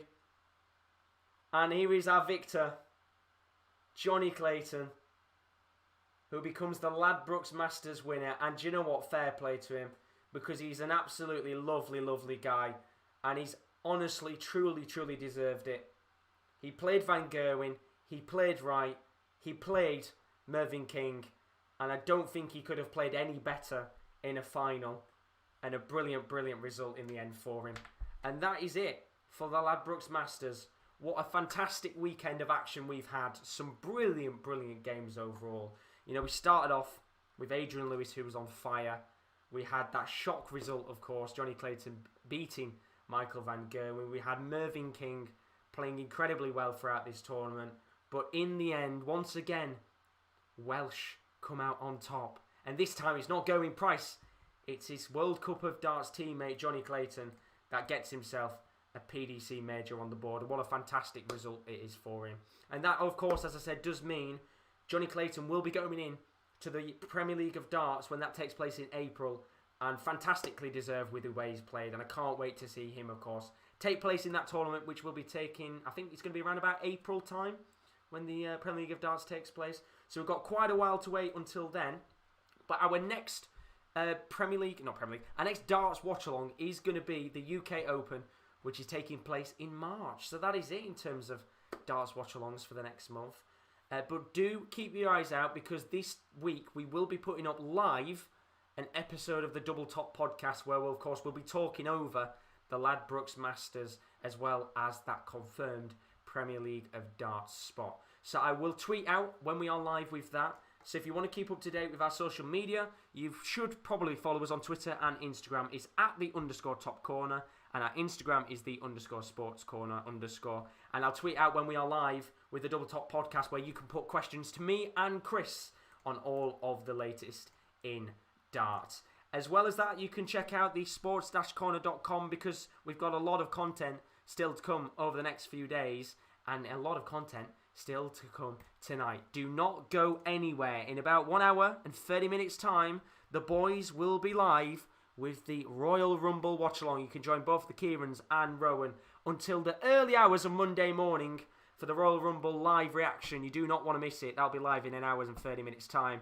And then 1st of February's Transfer Deadline Day live. You'll be able to join us for a stream tomorrow on our channel, as well as you can join us on our brand new website, thesports-corner.com. We'll have a live blog on our channel covering all of the latest transfer deals in England and across European football, as well as our live stream, which I will be doing, I think, tomorrow. So keep your eyes out for that.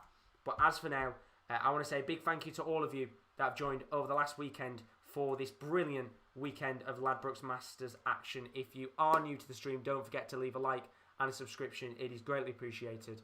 I will be back, I think, on Tuesday. No, I'll be back on Monday, actually, for Transfer Deadline Day Live. You do not want to miss it if you're a big football fan. But as for now, have a fantastic morning, evening, afternoon, wherever you are. Enjoy Royal Rumble. The boys will be live in an hour and a half, and we'll see you again soon. Good night.